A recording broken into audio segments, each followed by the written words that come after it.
Folks, Black Star Network is here. Hold no punches. I'm real revolutionary right now. Support this man, Black Media. He makes sure that our stories are told.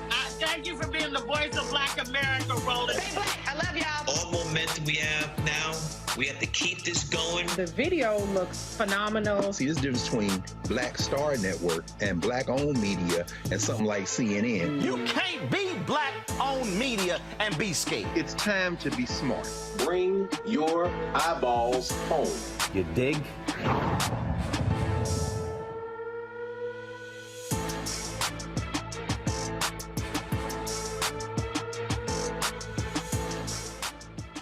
Today is Friday, October 7, 2022. Coming up on Roland Martin Unfiltered, streaming live on the Black Star Network from the campus of Texas Southern University.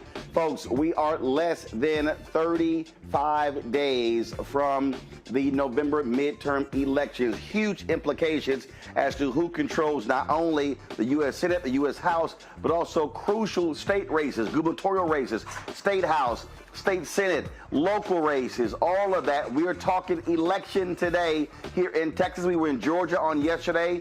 We'll be chatting with a number of folks who are on the ballot, individuals who understand the importance of voting. Congresswoman Sheila Jackson Lee. We're talking to officials here on campus, talking about what students are talking about. Also, we'll be hearing from the co-founders of Black Voters Matter as well. We're partnering with them on this broadcast from TSU. And so lots to cover, folks, on when it comes to elections. And so we'll do all of that right here. It is time to bring the funk on Roland Martin Unfiltered on the Black Star Network. Let's go. He's got it. Whatever the miss, he's on it. Whatever it is, he's got the scoop, the fact, the find. And when it breaks, he's right on time and it's rolling. Best believe he's knowing. Putting it down from sports to news to politics. With entertainment just for kicks, he's rolling. It's on go, y'all. It's Roland Martin, Rolling with Roland now. He's funk, he's fresh, he's real, the best, you know he's Roland Martin now.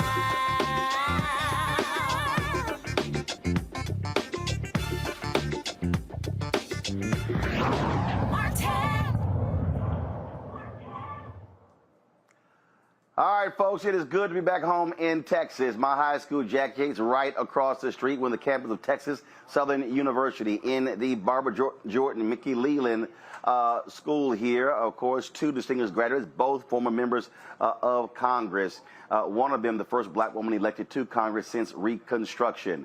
Yesterday, we were in Georgia, in Swainsboro, Georgia, for an event there with the Senator Raphael Warnock campaign, talking to folks there about what matters, what's important, what do they care about. And so we'll be doing the exact same thing here. There are a number of people going to be coming through, candidates who are running for office. We're talking to Congresswoman Sheila Jackson Lee. Y'all let me know Congressman Al Green is going to be here, my alpha brother. So the number of people are going to be chatting with. Students also be here as well. And we can't wait to get their take on what they care about during this election. It really is an important one. We cannot understate how critical this is. Now, you watching, you probably will say, well, we always hear that. People always talk about how every election is the most important thing. Well, that's not a lie. Every election is important because what it speaks to is in terms of where we are going as a country. Who do we want in charge? Over the last 2 years, we have experienced the election deniers who are running for office on the Republican side. Some of them, a number of them, are actually leading in the races. They don't believe the 2020 election was fair. They literally are trying to rewrite laws, have rewritten laws. In this particular state, you have had some of the most onerous voter suppression take place. It was already a hard state to vote. Now it's made even harder. We're in Harris County, where Houston is located, and Republicans have been targeting this state specifically. Why? Because they have not liked the fact that Democrats have been elected in Harris County. And so what they have done is target this county as much as they can when it came to voting. You might remember they had drive-through voting in the 2020 election. They went to court, they changed the law, and they actually outlawed that for some reason, which makes no sense whatsoever. And so Republicans understand, and this is not just in Texas, it's all around the country. When you expand the electorate, when you create more opportunities for people to vote, then Republicans who are unwilling to fight for those voters or present their ideas, they try to stop that, because Democrats win when more people vote, when you expand access to the ballot. That's why they've been fighting ballot drop boxes. They've been fighting mail-in balloting, even in states where historically they've had no issues with mail-in balloting. You've heard them lie about voter fraud. You've heard them make things up when it comes to that, all in an effort for them to change the laws in order to make it easier for them to win. Of course, you sitting at home will say, and there are some people we know, when I see them on social media, they say, well, this is really no big deal because, you know what, I don't think that voting matters. Well, this is very simple. If your vote did not matter, if voting was irrelevant, then why would Republicans be so aggressive in trying to prevent folks from voting? It's a really basic question. And so for the next couple of hours, we're going to talk about what's happening with the election, talk about issues, and also what's on the mind of voters. I want to talk right now to Dr. James Douglas, a distinguished professor of law at the TSU Thurgood Marshall School of Law. He has been very much, he's seen a lot of this sort of stuff. You've seen the legal challenges in this state as well. Doc, glad to see you, my alpha brother. Here's the thing that is so important. We just saw this week on Monday, Judge Ketanji Brown Jackson, how she came out firing, laying out the importance of the 14th Amendment, and made it clear she didn't run from the issue of race. She's made it clear to them, no, the 14th Amendment was specifically about race. It wasn't race neutral. We've seen, and that's a voting issue. They were dealing with the addition of a 2nd congressional district in Alabama. They've stopped the addition of additional one in Louisiana. Black population significant in those two states. They should be having a 2nd congressional district. Unfortunately, they are not. Just your thoughts on the legal battles, because this is really where the war is being waged, in courtrooms across America. You're right, Roland. And this is why it's important to vote, because when you were in high school, you learned that there were 3 branches of government: the executive, the legislative, and the judiciary. They didn't tell you that the judiciary branch is more powerful than any of the others. The Supreme Court rules the country, because the Supreme Court can decide whether what the president does is legal, or a statute that the Congress passed is legal. And who decides who's on the Supreme Court? The president and the Senate. Well, and that's the U.S. Supreme Court, but you still have the important role of the state Supreme Court. Yeah, and here in Texas, we vote for them. So if you don't vote, you literally are not voting for the very people who are deciding cases. I know, but remember, the U.S. Supreme Court can tell the Texas Supreme Court that they're wrong. Right. No one can tell the U.S. Supreme Court that they're wrong. On some things. But what I try to get our people to understand is we have to think of this thing much broader. So we see the rulings coming out of Pennsylvania from their state Supreme Court. Yes. We see the rulings in Wisconsin. Republicans control that because of gerrymandering, but they outlawed ballot drop boxes, state Supreme Court. Well, the North Carolina State Supreme Court, when Democrats got back control of that, they ruled racial gerrymandering to be illegal. And so here in Texas and other places, I'm trying to get people to understand that you might vote up top, but if you don't go down and you ignore those state judges, they are actually making rulings that have an adverse impact on black folks every day. They're making rulings, but also remember the state legislatures determine who goes to Washington. Right. And so when it comes to drawing the district lines to decide which voters vote for whom, it's the state legislators that do this. So you're right.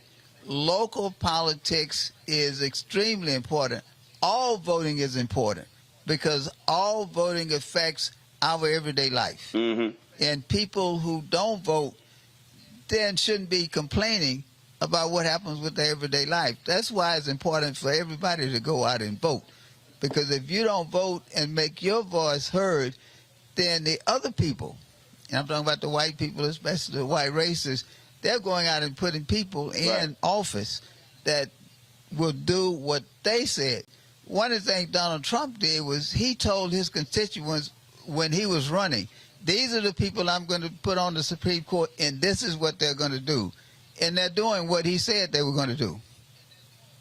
Well, here's the thing that jumps out at me. Again, when I talk about the legal battles that I get going on, and that is when you look at attorneys like Mark Elias, when you look at NAACP Legal Defense Fund, Lawyers Committee for Civil Rights Under Law. I mean, they are literally in a war every single day in these courtrooms, battling these crazy legal theories of these conservatives who are trying to do everything they can to minimize the impact of black Latino voters. Oh, that's true. But remember, you can make the best legal arguments in the world because the Supreme Court and these other courts say at the end of the day, we make the decision.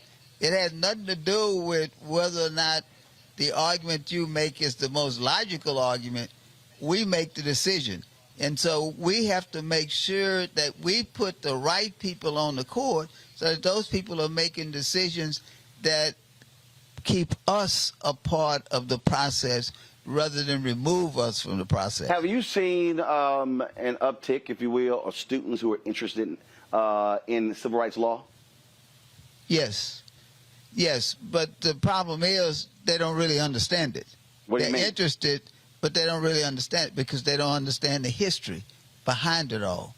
See, we have allowed other people to teach our kids the wrong history, which is why the Republicans are fighting so hard to make sure that critical race theory is not taught, because they don't want our kids to know what effect government has had on them. Right. I teach a civil rights course, and I try to teach my students, look, we had all kind of discrimination, but we talk about the role that the court played in discrimination, the role that the court played in segregation, the role that the court played in slavery. So they don't teach you that in high school. Right, but you said that they don't know it. So the question is, again, what is the emphasis here at an HBCU, at TSU? Those students are coming through because I've talked to others who said that because of Black Lives Matter, because of Black Voters Matter, because of all the momentum we've seen over the past decade, there's been a resurgence, if you will, not only in students going to HBCUs, but also interested in civil rights law. Oh, I agree. And that's why I say that's why the right wing does not want our students and our young people to know. And it's our responsibility to make sure that they know the impact that the right wing and the right wing government has on our communities.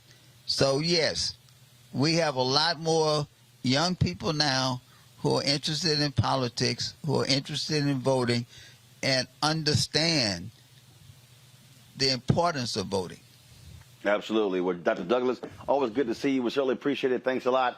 And again, it's a lot of, I keep telling people when you don't know, you don't know. And so that's why we use the media apparatus to also teach folks and train them. I want to remember this. 3, Barbara George, Mickey Leland, Craig Washington, all graduates of Texas Southern University, all represent the 18th Congressional District. All right. We appreciate it. Thanks a bunch. All right, folks, we're going to bring in a couple of more guests right now to talk about in terms of, again, what is at stake and what's going on in terms of what we're doing here. And again, folks, I know some of you may be saying, oh, my goodness, you know, we hear all vote, vote, vote, vote, vote. But we're trying to walk people through and explain to them exactly what it means and what they should be doing and things along those lines. And so Damian Walker, what's Damian Walker? So Damian Walker, step on up, please. And Lori. Okay, all right. Cool. Come on, Damian, come on. All right, take a seat. How you doing, sir? All good, all good. All right, Damian, how you doing? Doing well. Doing well yourself? Doing great. First of all, let the folks know what you do. Damien Walker. I'm the founder of Cognitive Justice International, nonprofit where we focus on justice solutions for issues that are out there. So right now we're focusing on something of voting rights and also training agencies to learn how to work with the population that has barriers, and also training those individuals with barriers that have been impacted by the justice system or haven't had opportunities to just take advantage of some of the educational and other opportunities in society. All right, then. And one of the things that I think is important, and I say this all the time, why we got to have Schoolhouse Rock 2.0, is so many people who literally have no clue, no understanding of how all of these dots are connected. When you talk about public policy, what they care about on the ground, and the individuals who are actually making these decisions. Yes. So I think the individuals that make the decisions, the people have to be educated. So I'm formerly incarcerated. I was incarcerated at the age of 16 and released at the age of 33, so right at 17 years. So a lot of times we miss out on those experiencing growing up and being taught about voting and being taught about policy and being taught about the importance of voting locally and not just focusing on the national politics. So when you have individuals that come from backgrounds like myself, they have to be educated because they've never been educated. So it's not even a re-education, it's an education. So all those especially things, even on who has the right to vote. Yes. I mean, we see what's happening in Florida, where frankly, Governor Ron DeSantis is going after folks with the right to vote, even though the state sent them applications, told them that they could.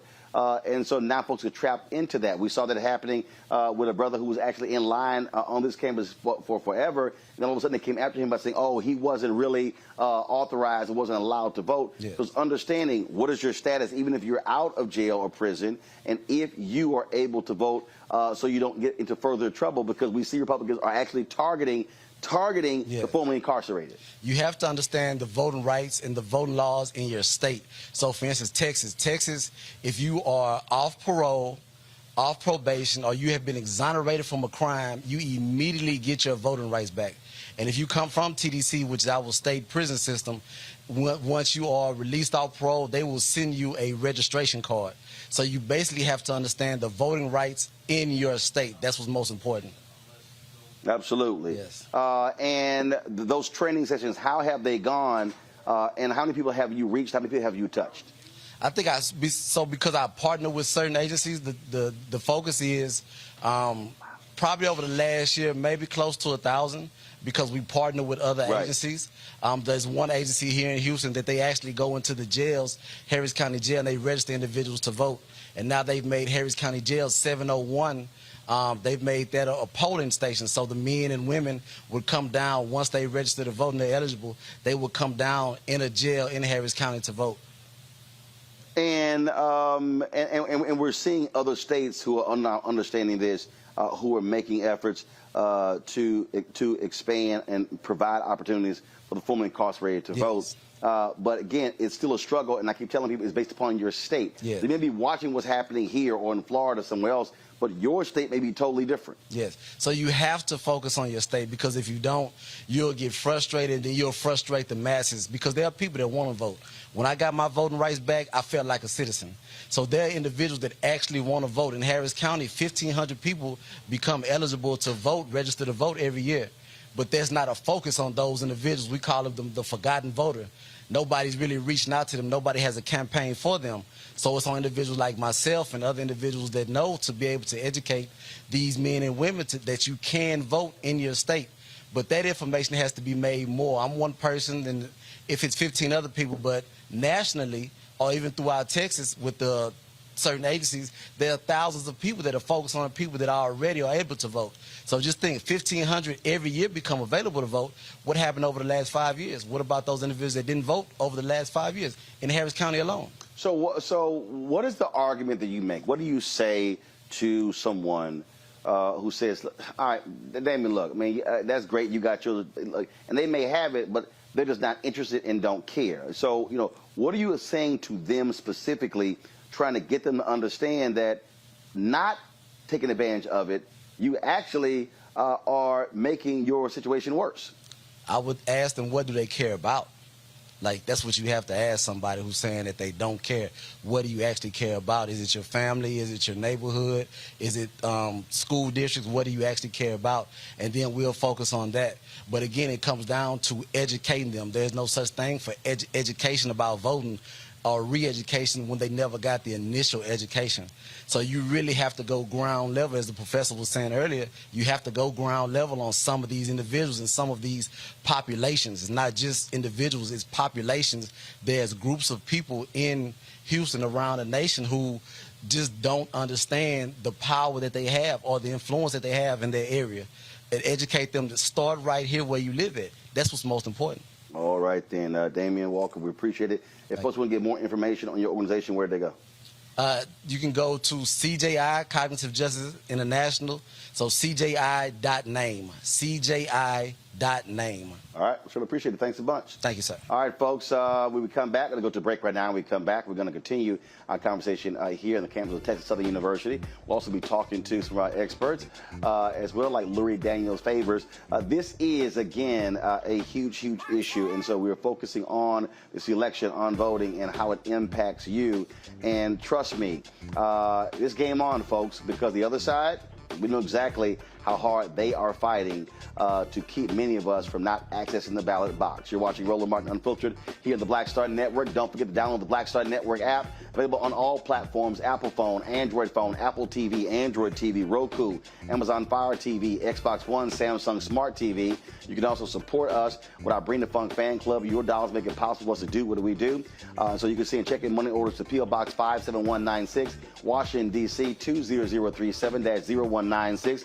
Cash App is $RM Unfiltered. PayPal is R Martin Unfiltered. Venmo is RM Unfiltered. Zelle is Roland@RolandSMartin.com. Roland@RolandMartinUnfiltered.com. And don't forget to get my new book, White Fear: How the Browning of America is Making White Folks Lose Their Minds. Available from the publisher Ben Bella Books, Amazon, Barnes & Noble, IndieBound, Bookshop, Captors, Books A Million, Target. And you can also order through your favorite black bookstore. We'll be right back.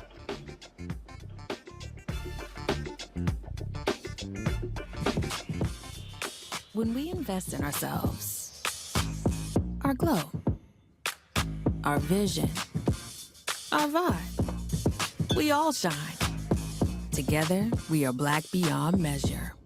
Libraries empower the community with education. Liberia Economic Development Initiative, LEDI, is hosting the International Life Changers Awards and Liberia's bicentennial to celebrate LEDI building the country's first modern public library and technology center. Join event host Roland Martin. Our honorees: Reverend Dr. Jamal Bryant, Zernona Clayton, Thomas Dorch Jr., Dana Lupton, Dr. Tammy Graysteele, on October 29th at the CNN Center, Atlanta. There are no public libraries in Liberia, but together we can change that. Get tickets at ledinow.org. When we invest in ourselves, we all shine. Together, we are black beyond measure. Hatred on the streets, a horrific scene, a white nationalist rally that descended into deadly violence. White people are losing their damn minds. As an angry pro-Trump mob storms the U.S. Capitol, we're about to see the rise of what I call white minority resistance. We have seen white folks in this country who simply cannot tolerate black folks voting. I think what we're seeing is the inevitable result of violent denial. This is part of American history. Every time that people of color have made progress, whether real or symbolic, there has been what Carol Anderson at Emory University calls white rage as a backlash. This is the rise of the Proud Boys and the Boogaloo Boys. America, there's going to be more of this. Here's all the Proud Boys, guys. This country is getting increasingly racist in its behaviors and its attitudes because of the fear of white people. The fear that they're taking our jobs, they're taking our resources, they're taking our women. This is white fear.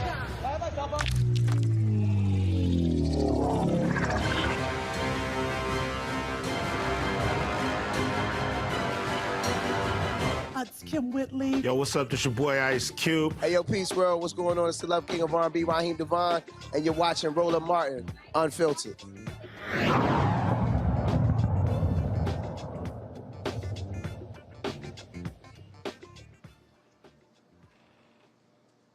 All right, folks, welcome back to Roland Martin Unfiltered on the Black Star Network. Glad to have you here. We're on the campus of Texas Southern University, where we're partnering with Black Voters Matter, talking about the importance of this election and really breaking down a lot of the crucial issues that we are facing in this election. And so what's happening nationally, you're seeing the battle that's being waged, as I said, in courtrooms, and is really going on in communities everywhere. We're also seeing what's happening when it comes to the polls. I mean, you got poll workers, and now you're going to have, as a result, a lot of these new laws, especially here in Texas, people who are allowed to examine the work that they do.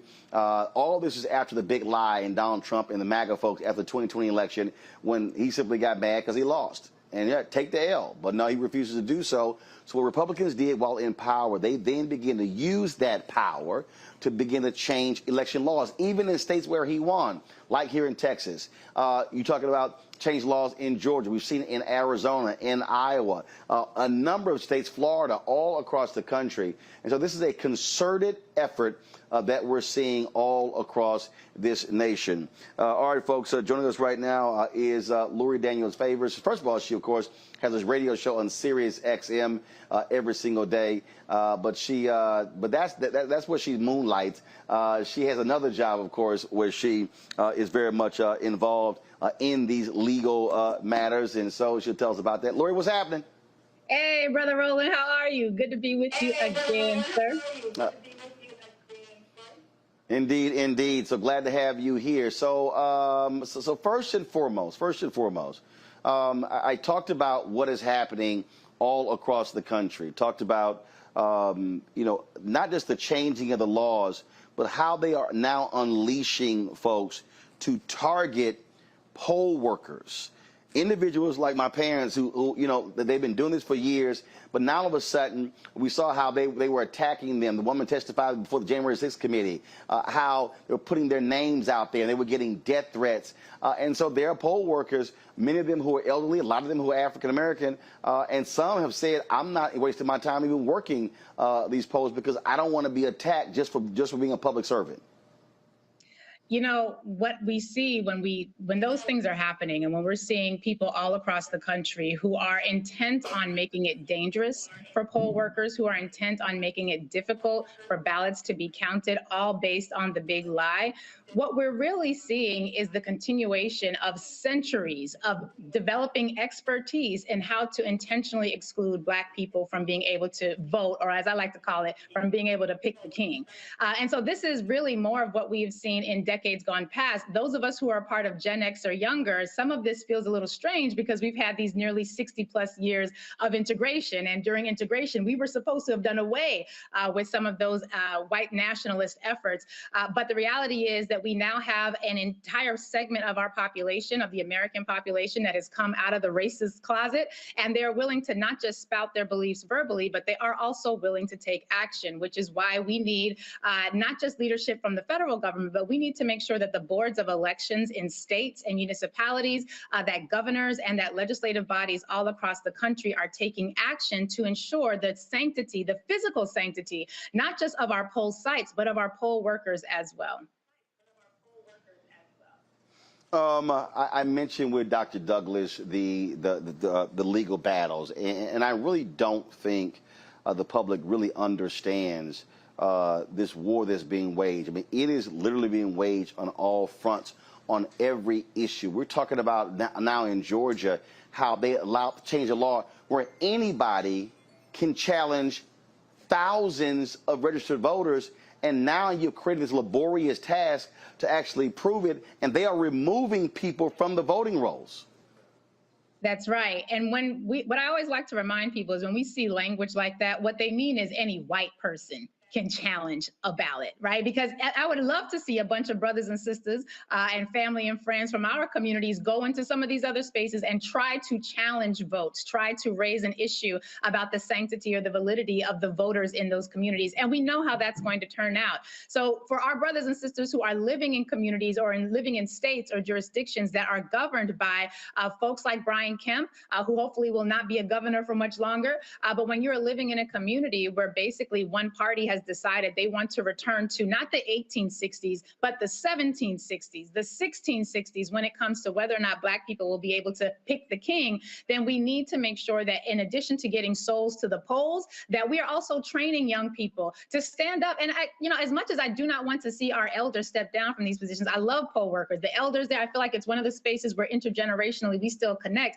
We do need some young people to be up in these spaces. And I'm just saying, we got a whole lot of folks who do territorial engagement and they want to be big and bad on the block. Can you be big and bad at the poll site? Can you be big and bad and not just defend your turf, but can you defend the elder as he or she is making their way down to the poll site to do the work for the people? You can be big and bad on the corner. Can you be big and bad to protect the people who are coming to vote, to make sure that we're going to have people in positions of power that are going to make it better for all of us? At this point, we are in all hands on deck mode. And I asked my audience earlier this week, if we had to replace the institutions that are currently operated by white people, if we had to replace them and meet our own needs, could we do so? And Roland, it's really hard for me to realize that for a lot of our communities, our only thought as it pertains to how we can do for self is holding other communities accountable, is doing the work of making sure that we're going to get those police officers and we're going to charge them and we're going to make sure that we're defending our rights. Yeah. We want to defend our rights and we want to hold people accountable and we want to press lawsuits and we want to do the work of making sure that we are not under attack.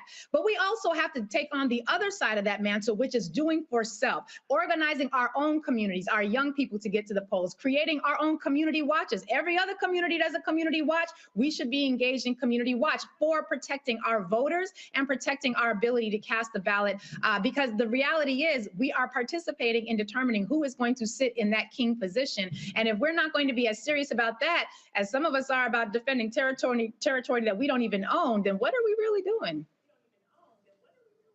You made that point. I remember when Fox News lost their damn minds over the new Black Panthers at polling locations, and hell, they were Black polling locations. And you're absolutely right. I mean, having our folks literally say, okay, fine, y'all want to roll up in our community? We'll roll up in your community. And then when they start yelling, it was like, I'm sorry, we're following the law. I mean, just very reminiscent of when the Black Panthers went to the state capitol in Sacramento, and the white folks lost their minds, and they said, oh, no, same law. What did they do? The white folks changed the law. So did. They changed the law. And so maybe if thousands of Black folks roll up in white neighborhoods and go to the polls, they may say, hey, change that damn law. We can't have just anybody walking up in here doing this.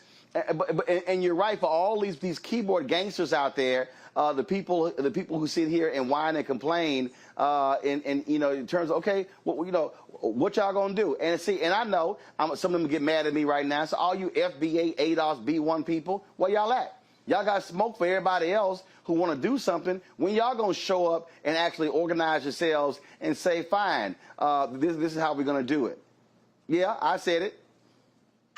Listen, I heard it and we all heard it loud and clear. But the reality is, it's one thing to be a keyboard gangster. It's another thing to be real about this life. And if you're real about this life, and by that, I mean, if you're real about Black people being able to control our communities, if you're real about making sure that our water is clean, if you're real about making sure hospitals aren't being shut down in our communities, if you're real about making sure that we're going to have expanded access to health care in the entire Black Belt, which is led by Republicans who refuse to embrace Obamacare, if you're real about making sure that Black people are going to be able to have housing, if you're real about making sure we can send our kids to schools and that our children's emotional well-being will be centered, not just Karen and Timmy's child who don't want to learn about white supremacy and the unearned privileges that they and their family have. If you really about this life, then let's put our feet where our words are. I would love to see, it would be great to have a bunch of us go into their communities and start checking their election or questioning their elections. But I would rather see that same energy come here to defend Black people who are trying to vote. I would love to see, instead of us going at each other over whether or not we think an executive order is going far enough, why don't you take that energy to the polls, make sure grandma, grandpa, young sister, young brother, everybody in between who wants to vote is going to be protected and able to do so. We have a whole lot of energy when it comes to battling each other. I would love to see us take that energy and instead of battling each other, defend each other's right to participate in king-making time, because our clean water, clean air, job security, voting rights, housing, criminal legal reform, education reform, literally everything we rely on for sustaining ourselves is on the ballot this year. I remember actually it was 2016, 2018, actually in 2020 as well, and looking at data from Joint Center for Political and Economic Studies, looking at NNPA, looking at others.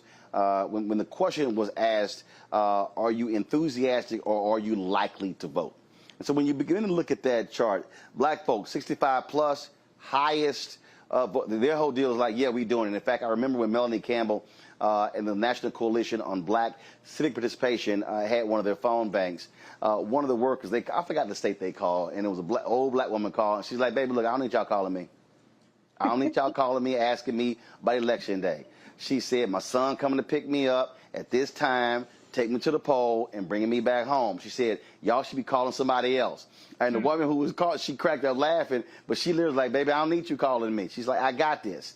It was in 2020, I think, when I was in Dallas. I think it was the first day of early voting, and it was a trip because the day before, old black folks were driving up the day before saying, now look, is this where voting is tomorrow? What time? They were doing, they literally had like an advanced team. They were scouting it out, and when the poll opens, they were there. But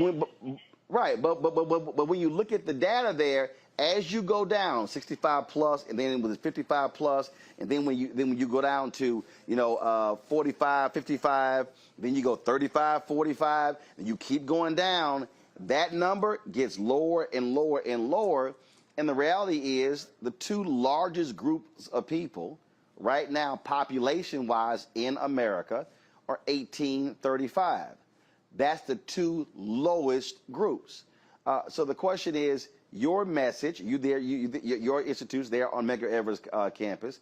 What are you saying to all these young folks who are complaining about boomers, but boomers vote?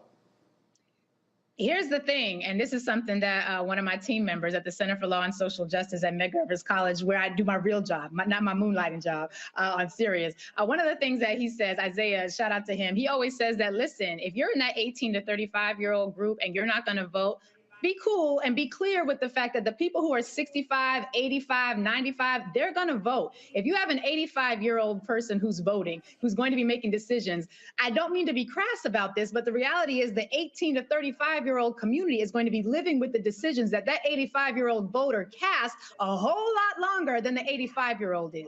One of the things we have to recognize, however, is that the younger we are in our community, the farther we are away from having actual experience and engagement with the civil rights struggle and the struggle for the right to vote. So if we have young people who are not learning about any of this stuff in school, I'm talking about not learning civics in school, certainly not learning about how Black civics works in school. They're also not learning it in our religious institutions because our numbers and our attendance in churches has gone down. And if we're hoping that they're going to make it to college to be able to figure out how to take a political science or, go to a great institution like a HBCU or PBI, we've literally been willing to, by those choices, sacrifice entire generations of our members, of community members, when it comes to their knowledge about how this system works. We had people who came out to the streets and protested in 2020, Roland. I know you remember this, George Floyd, Breonna Taylor, Ahmaud Arbery. And one of the things I always ask people who tell me, oh, I ain't gonna vote, because we have a lot of young people who's like, Miss, I ain't voting, I don't believe in electoral politics. That's something y'all do, it don't really work, my vote don't count. And I'm like, all right, cool, did you protest in 2020? Yeah, I was out in them streets. We was in them streets. Oh, that's so good. Were you just there for like blowing off emotional steam, or did you actually want something to change? Because if you actually wanted something to change, instead of just having an emotional outburst where you let out your anger and your frustration, and you were able to sort of emotionally purge yourself, if you actually wanted something to change, yes, there is a portion of change that can happen at the grassroots level. But right now, Mississippi, Jackson, Mississippi, not having clean water, we can't fix that just with the grassroots. We need government. When it comes to funding our schools and making sure our babies have computers instead of textbooks written in the 19s, as my daughter likes to call it, we can do some with the grassroots, but we need government. When it comes to getting a moratorium on evictions, when it comes to extending unemployment insurance so that when we are all laid off during a pandemic, God forbid, we will have some money coming in the house to sustain ourselves. You can do some rent parties. You can do a lot at the grassroots level, but at a certain point, you're going to need government. And if you protested in 2020 because you wanted substantive change, the substantive change doesn't happen because you had an emotional outburst. The substantive change happens when you change the people who are in positions of power. Let's look at Jackson, Mississippi. Who's in charge of cleaning the water? If there's someone who is in charge of cleaning the water, how does that person get their job? Are they voted into office? Are they appointed to that position? Because if they're voted into office, how you gonna tell me voting don't matter when right now you can't drink clean water? If they're appointed to office, who appoints them? Is that person elected? Because that is the person that we now need to change positions. So when we're talking about election and engagement, we have to recognize young folks just do not understand how standing in line and voting changes anything in the community. And that's not their fault, that's on us. I'm Gen X, I'm young Gen X, but the reality is it is on us to provide the opportunities that they're gonna need to make those connections. When I go into a classroom and I'm talking to some high school students, they don't wanna hear me talk about it's your ancestral duty and obligation to vote. Half of them don't even know what I mean when I'm talking about ancestors because we did a poor job of teaching them to respect our elders and ancestral veneration. But if I ask them, what y'all think about NYPD? Y'all like how they work here? Y'all like how are y'all cool with how we're getting put up against the wall on your way to school? Are you cool with school safety officers in your community, in your schools, taking you through metal detectors before you can come in, speaking to you disrespectfully? No. Well, who tells them how to police? Oh, the police commissioner. How he get his job? Oh, she. Now we have a woman. How did she get her job? She was appointed by the mayor. Did your family vote? Did you vote for the mayor? Did you know what the policies the mayor was going to implement when the mayor was going to be picking the police commissioner? Were you in agreement with that? Because if you weren't, you could have picked somebody else. Oh, but you didn't vote. You see how now you're being policed in ways you don't like because you didn't participate in picking the king who was going to determine what the policing apparatus was going to look like in your community. We have to make connections, starting with what they care about, and then show how what they care about is impacted, shaped, and challenged in the electoral process. And that's why I constantly talk about connecting the dots. I tell the story in 2016. I had my radio show. A young lady called me from North Carolina, and she says, look, I'm not feeling Hillary. I can't vote for her. I'm not feeling Trump. I can't vote for him. So she said, I'm just going to focus on my state. And I said, okay, interesting. I said, so what are the 3 or 4 issues that you're focusing on? And so she told me. Well, the crazy thing is the 3 to 4 issues she told me about, literally, I showed her the direct connection between who sits in the Oval Office and those 3 to 4 issues. And she was literally stunned. She was shocked. She's like, I can't believe this. And I said, how? And she said that she was a activist, well-informed. I said, yeah, you're not actually well-informed. The fact that she could not understand that who sits in the Oval Office appoints Supreme Court justices, appoints federal judges. They rule on voting issues in her own state. She didn't even understand the lawsuit that was actually happening at that moment where they were suing the North Carolina voter suppression law in federal court. Wow. And she was stunned by it. And that's why I'm saying we have to actually connect the dots for people. Just like I think we finally, after all these decades, people now understand you cannot be so concerned about mass incarceration but ignore who's running for DA. That's right. You can yell, holler, and scream about Congress to change things, but the one person who has the most effect on mass incarceration and criminal justice reform in the United States is the local DA. Because their decision as to how they prosecute cases has a direct impact on that. And people have finally gotten to understand that. You know, I like to say that we don't live in a country with a king or a queen, right? We don't have a monarchy here. And if you live in a country with a king or queen, how you get charges pressed against you is determined by the king. If you live in a country with the king, and my audience knows I say this all the time, when it comes to whether or not you get clean water, well, did the king say your community could have clean water? Because if not, you ain't gonna have no clean water. When it comes to whether or not you can have a hospital, well, did the king say, can you have a hospital? Because if the king ain't say you can have a hospital, you ain't gonna have no hospital. In this country, the kings are the people who got the most votes, because the people who get the most votes determine whether or not a hospital stays open in a Black community or gets shut down. The people who got the most votes determines whether or not that DA gets the DA that wins is going to determine whether you have equitable, progressive criminal legal system reform, or if you're going to have something that looks closer to slave patrols in the 1700s. And so the reality is we have to be clear about creating educational opportunities for our community that fill in that gap. Some of the things that we're doing at the Center for Law and Social Justice, we have every Wednesday for the next from now until the election, we're breaking down the ballot. We're taking each office, we're talking about what it is, virtual programming, free of charge, of course, that we provide for local community members in Black language and in ways with examples that we can understand to break down and explain the ballot. We launched an 11-week Advocacy Academy course that we provide for the community so they can learn how to be effective advocates, because I love a good protest as much as anybody. But if my protest is not connected to electoral engagement, then it becomes just an emotional outlet. It does not get tied to any substantive change. We had those same protests in New York City going back to 2020. Those folks protested so hard and so well and so long and so effectively, they forced the then mayor, Bill de Blasio, to create a racial justice commission.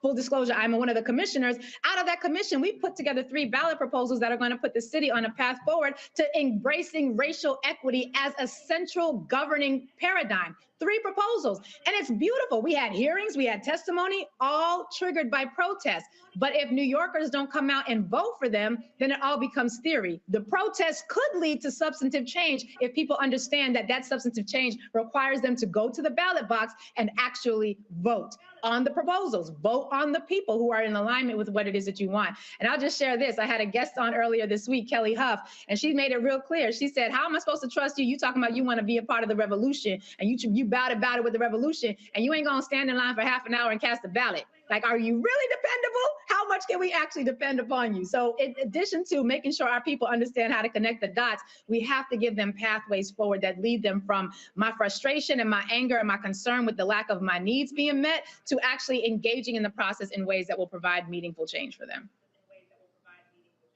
All right. Lori Daniels Favors, always a pleasure. Tell folks when you're on SiriusXM. We are on SiriusXM for the Lori Daniel Favors Show, Monday through Friday, 10 a.m. Eastern, every single day. Give us a call, 866-801-8255 to chime in for the conversation. I appreciate being able to talk with you about this, Roland. You know I care about this issue a lot. I could tell just a little bit. A little bit. Just a little bit. All right, I appreciate it. Thanks a lot. Break here, and when we come back, we're going to be chatting with some folks here. Some of y'all students, yeah, I'm going to put y'all in the hot seat. They're asking, oh, don't be. Look, you roll in here, you're going to have to answer something. So we'll talk to some of them. We'll also talk to Reese Cover. She's here. Monique Presley is here. Also, Congresswoman Sheila Jackson Lee, Beto O'Rouke. Others will be coming through here over the next hours. And looking forward to having that conversation. Folks, if you're watching on YouTube, hit the damn like button. It ain't that hard. It's real simple. Like, then go comment, all right? Y'all love commenting. Hit the like button. Same thing, you show Facebook, share it as well. And those of you who are watching Instagram and Twitch and other platforms, be sure to do the exact same thing as well. Also, download the Black Star Network app, available on all platforms: Apple phone, Android phone, Apple TV, Android TV, Roku, Amazon Fire TV, Xbox One, Samsung Smart TV, and of course, you can support Bring the Funk Fan Club. Your dollars make it possible for us to do what we do. Send your check and money orders to P.O. Box 57196, Washington, D.C., 20037-0196. Cash App, $RM Unfiltered. PayPal is R Martin Unfiltered. Venmo's RM Unfiltered. Zelle is Roland at RolandSMartin.com. Roland at RolandMartinUnfiltered.com. And don't forget, get your copy of my book, White Fear, How the Browning of America is Making White Folks Lose Their Minds. You can get it at any bookstore: Ben Bella Books, Amazon, Barnes & Noble, IndieBound, Bookshop, Chapters, Books A Million, Target, or you can order from your favorite black bookstore. Download it also from Audible. We'll be right back.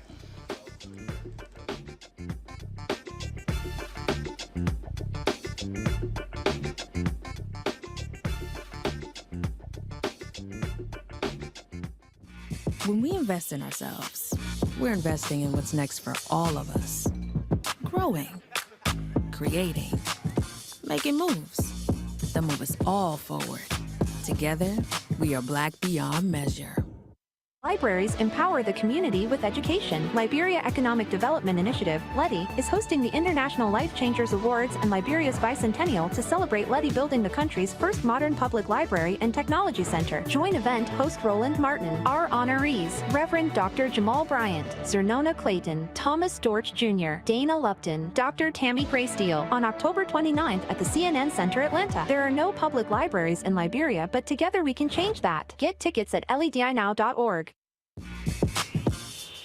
When we invest in ourselves, our glow, our vision, our vibe. We all shine. Together, we are Black beyond measure.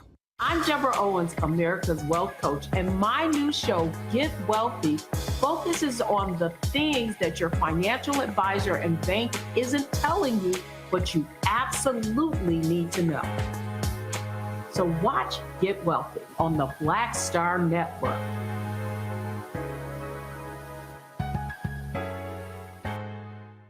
When you talk about blackness and what happens in black culture, we're about covering these things that matter to us, speaking to our issues and concerns. This is a genuine people-powered movement. There's a lot of stuff that we're not getting. You get it, and you spread the word. We wish to plead our own cause.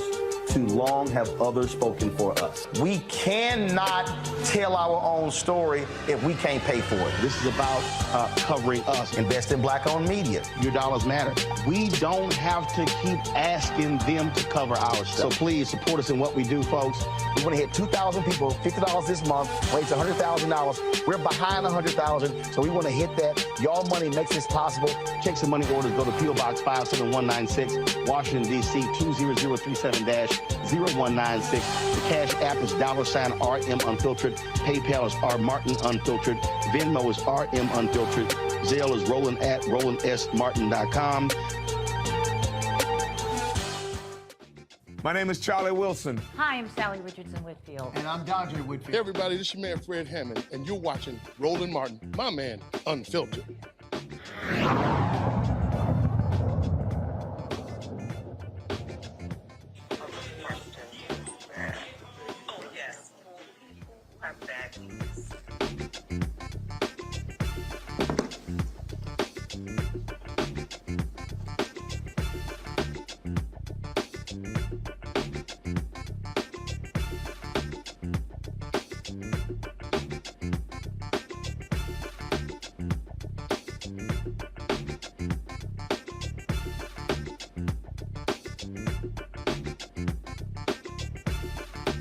Welcome back to Roland Martin Unfiltered. We're here on the campus of Texas Southern University talking election.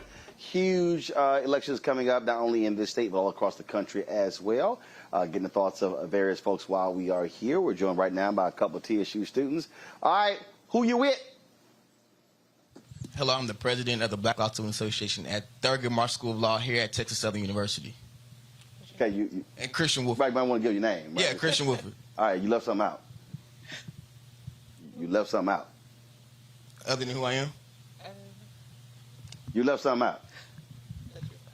Oh, and I'm Frag. Of course, man. Gotta show love. Come on now, you're supposed to lead with that. Of course. You're supposed to lead with it. All right, go ahead. Hello, my name is Lauren Lacey. I'm a 3L at Thurgood Marshall School of Law.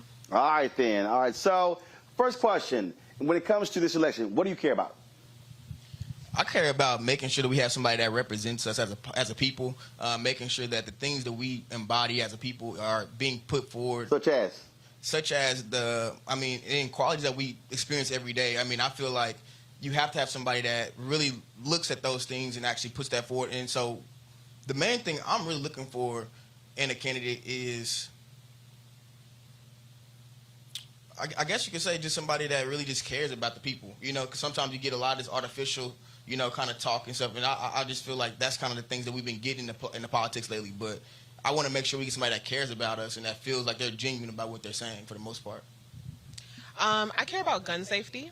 I care about health care. And I care about environmental justice. And when it comes to those issues as well, what are the conversations you're having with fellow students? Is that happening as well in terms of what they're talking about and what they care about? Absolutely. I think that a lot of women on campus, we're having conversations about healthcare in terms of women's rights, the right to choose and forced births and things of that nature. In terms of gun safety, a lot of my classmates have children, so they're concerned about gun safety when it comes to sending their children to school. And even us being at school, I feel safe at Texas Southern University, but it's still a conversation to be had. And in terms of environmental justice. I know we were having conversations about the water crisis that's in Jackson. I'm from Detroit, Michigan, so Flint is always on my mind, and them having clean water. So it's definitely a conversation that's being had. I'll ask you this question, Christian, and that is, and we've heard different people who have talked about this, that, oh, you've got an increasing number of black men who don't care about voting, who aren't interested. What are you hearing? Are you hearing that? Are you hearing the opposite? And what are those issues, concerns you're hearing from brothers you know? Yeah, I mean, I think as a black man, sometimes we feel like our voices isn't heard or our votes don't count. And so I think it's very important to show that our votes count, for one, and that it's not too hard to actually get out and go vote. But people want to see the change. They want to see their vote actually being, translated into actually somebody being put in office that they really want. I think by Barack Obama being elected as president, that showed that our voice and that our vote matters. But we just need to continue to see that even in the local elections, and not just the big elections, but in the local elections, every election we can actually come out to. And so I think it's something that we just need to keep pushing. But I think we're getting a lot more awareness about, black men being able to vote. I think we're getting somewhere with it, but we just got to keep harping on it as men and hold each other accountable as men to really, drive that home to all the black men in our communities. See, I think that, I go back to something that Lori was talking about, and I think there are a lot of people, and I hear the same thing, people say, oh, why should we keep voting Democrat? Why should we keep voting? Nothing has changed.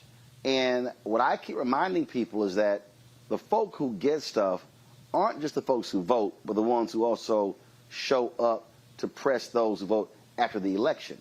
And we see some of that. But look, I cover city council in Fort Worth. I cover county government when I was in Austin. I've done the exact same thing other times. All too often, when I see groups of African Americans showing up, it's actually in protest to something, as opposed to what initiative is coming up and how we're flooding the city council chambers in the school board meeting. And so what I'm constantly trying to remind people is we've got to mobilize and organize ourselves after the election to get the things that they promised or the things that we say we want. We just can't go, oh, well, I voted, I'm good, they're there, now y'all go ahead and do it. That's actually not how it works. Pressure busts pipes. You got to show up.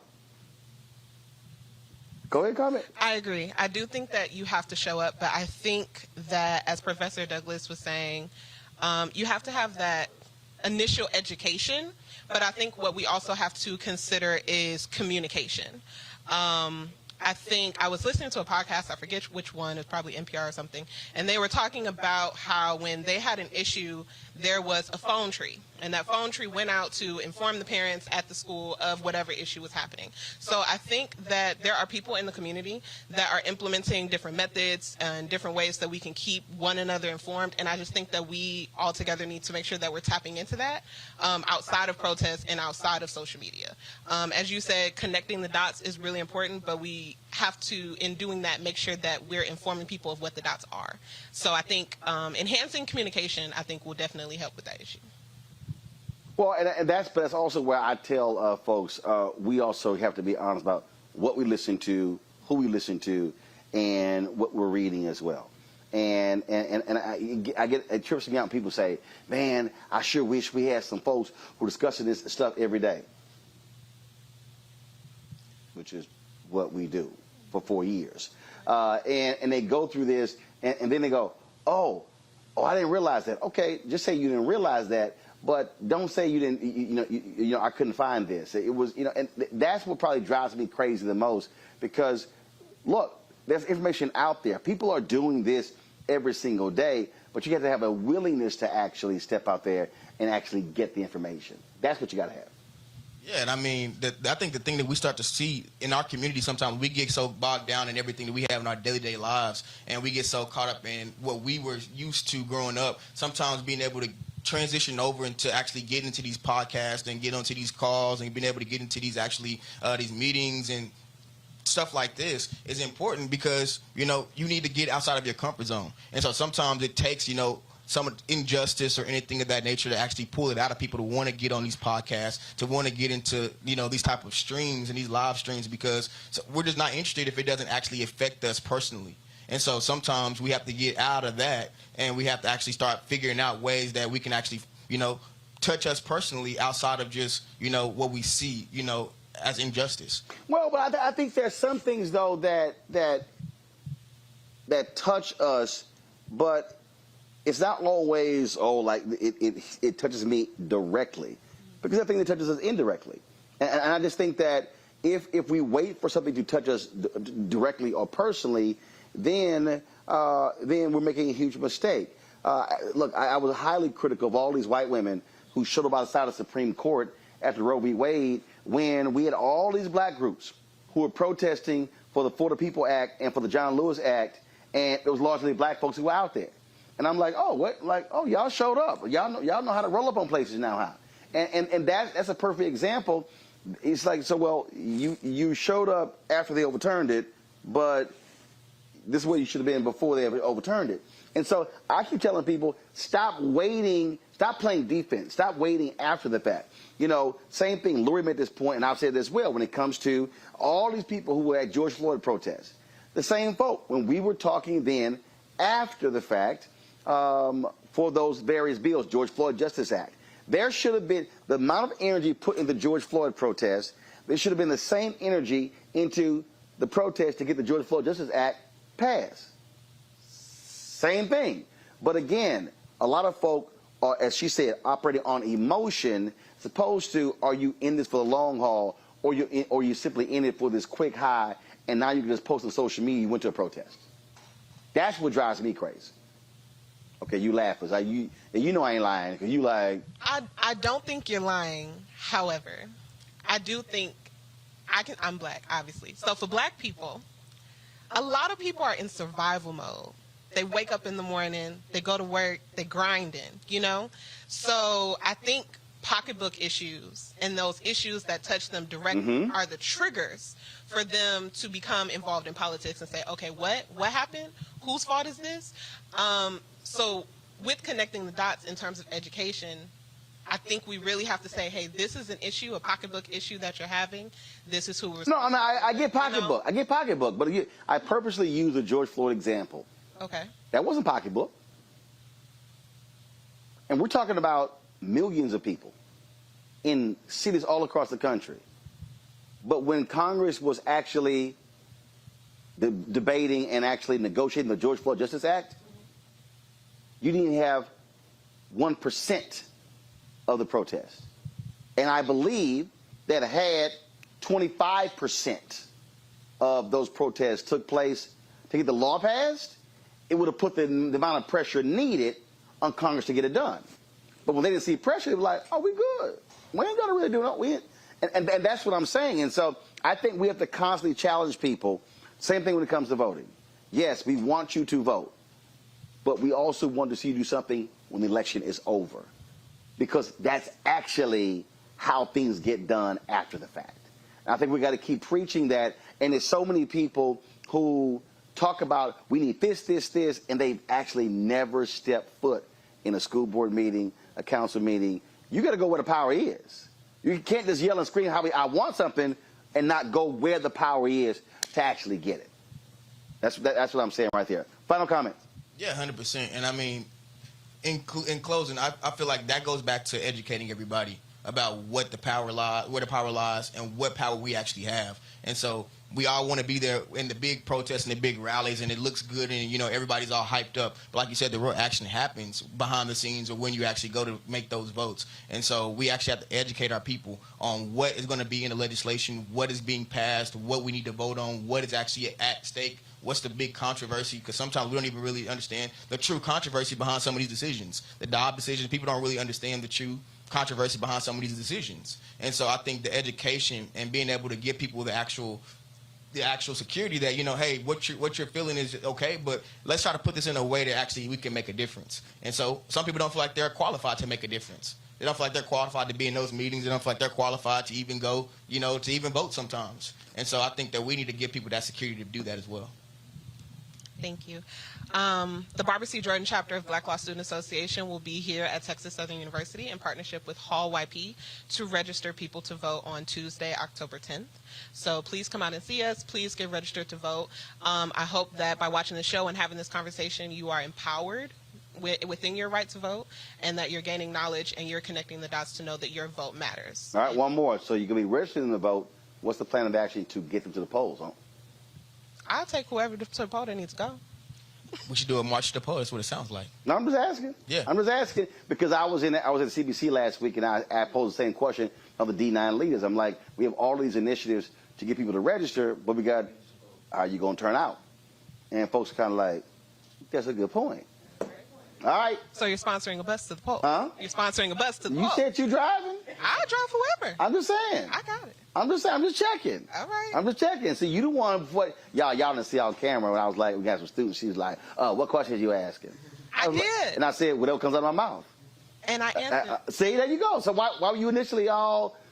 Oh, it doesn't no. hurt to ask. No, has never hurt anyone. See, we know. And that was my response. See, when you got swagger, you like, man, ask whatever. I got this.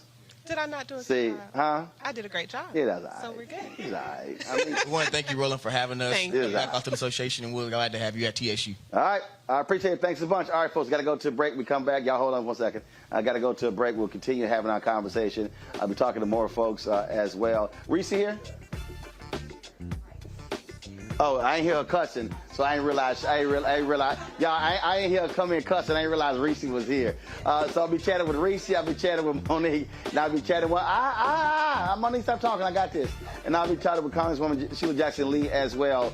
This ain't my first rodeo. Just sit over there and type on your phone. All right, folks. Of course, we're here on the campus of Texas Southern University. I'm glad to be here talking about this election, the importance of it, issues, what matters to our people, and why also we must understand the power of our vote and not have untapped power. And speaking of that, I want to thank a bunch of y'all who saw my interview today on The Breakfast Club. You can check it out on their YouTube channel. Y'all know I was straight bringing the funk, even when it came to that ignorant fool Kanye. And so check it out on their YouTube channel. And don't forget to support us in what we do. Download the Black Star Network app, available on all platforms: Apple phone, Android phone, Apple TV, Android TV, Roku, Amazon Fire TV, Xbox One, Samsung Smart TV. And support us in what we do by joining our Bring the Funk fan club. Our goal is to get 20,000 of our fans on an annual basis, contributing $50. That's $4.19 a month, 13 cents a day. Check your money orders. Go to P.O. Box 57196, Washington, D.C. 20037-0196. Cash App, $RM Unfiltered. PayPal's R Martin Unfiltered. Venmo is RM Unfiltered. Zelle is Roland@RolandSMartin.com. Roland@RolandMartinUnfiltered.com. And get your copy of my book, White Fear, How the Browning of America is Making White Folks Lose Their Minds. Lord, they've been losing their minds even in my interviews.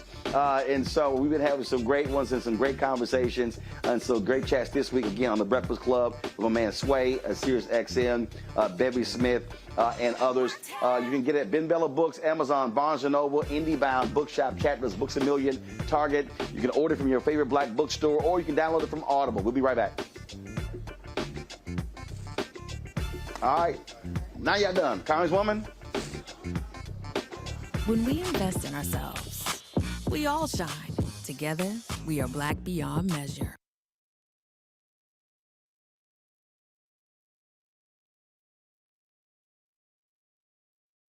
I'm Deborah Owens, America's Wealth Coach, and my new show, Get Wealthy, focuses on the things that your financial advisor and bank isn't telling you, but you absolutely need to know. So watch Get Wealthy on the Black Star Network. Libraries empower the community with education. Liberia Economic Development Initiative, LEDI, is hosting the International Life Changers Awards and Liberia's Bicentennial to celebrate LEDI building the country's first modern public library and technology center. Join event host Roland Martin. Our honorees: Reverend Dr. Jamal Bryant, Zernona Clayton, Thomas Dorch Jr., Dana Lupton, Dr. Tammy Graysteel, on October 29th at the CNN Center, Atlanta. There are no public libraries in Liberia, but together we can change that. Get tickets at ledinow.org. Pull up a chair, take your seat. The Black Tape with me, Dr. Greg Carr, here on the Black Star Network. Every week, we'll take a deeper dive into the world we're living in. Join the conversation only on the Black Star Network.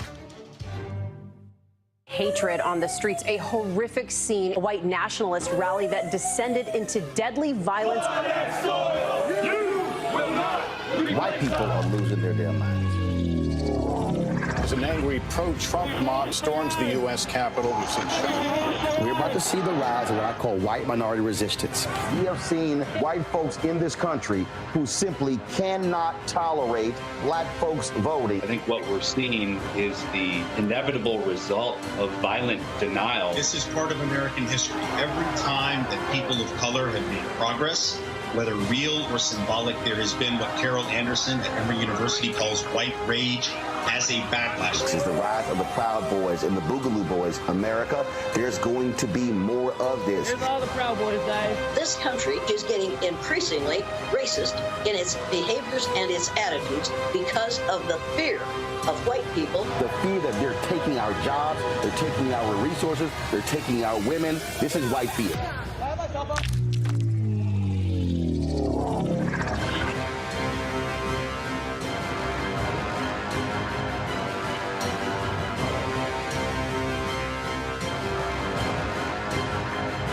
Hey everybody, it's your girl Lunel. So what's up? This is your boy Earthquake. Hi, I'm Chaley Rose, and you're watching Roland Martin Unfiltered.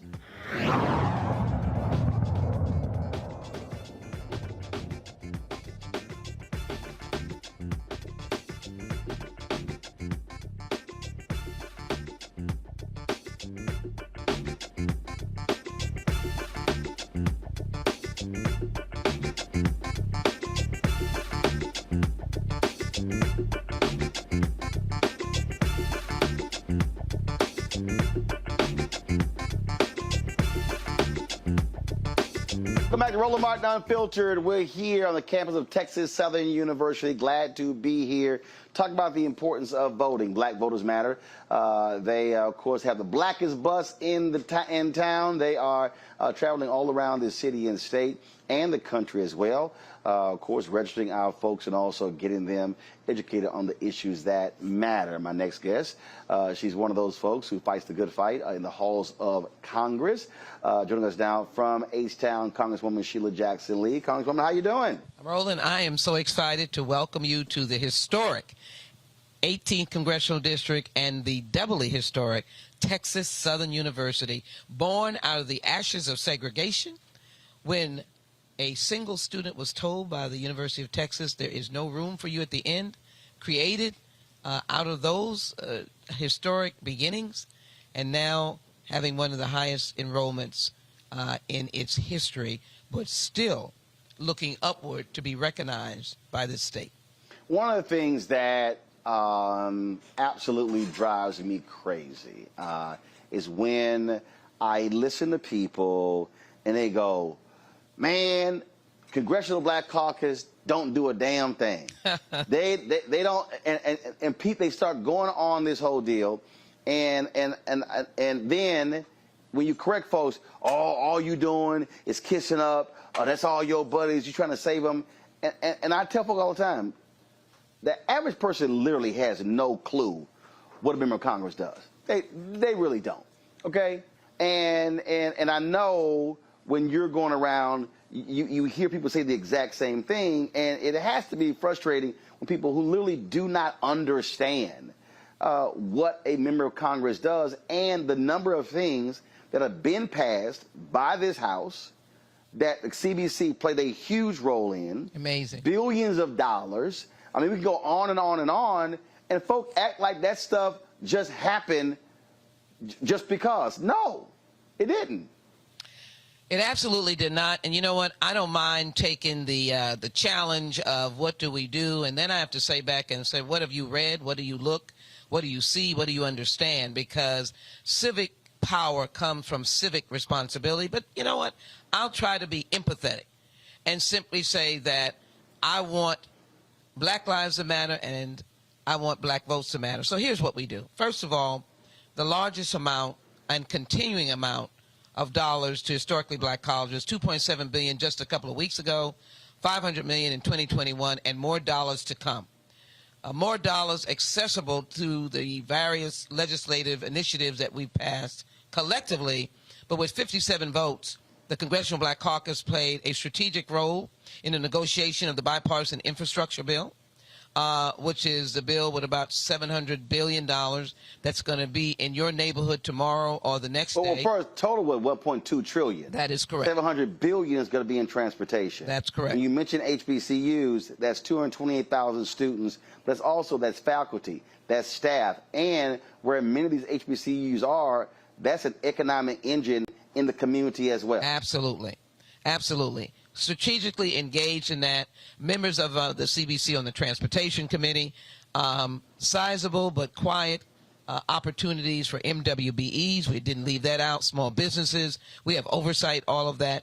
The work with the Department of Transportation specifically had in the language that this administration is looking for equity and for neighborhoods to be treated equitably and dollars to go out equity. So that's one.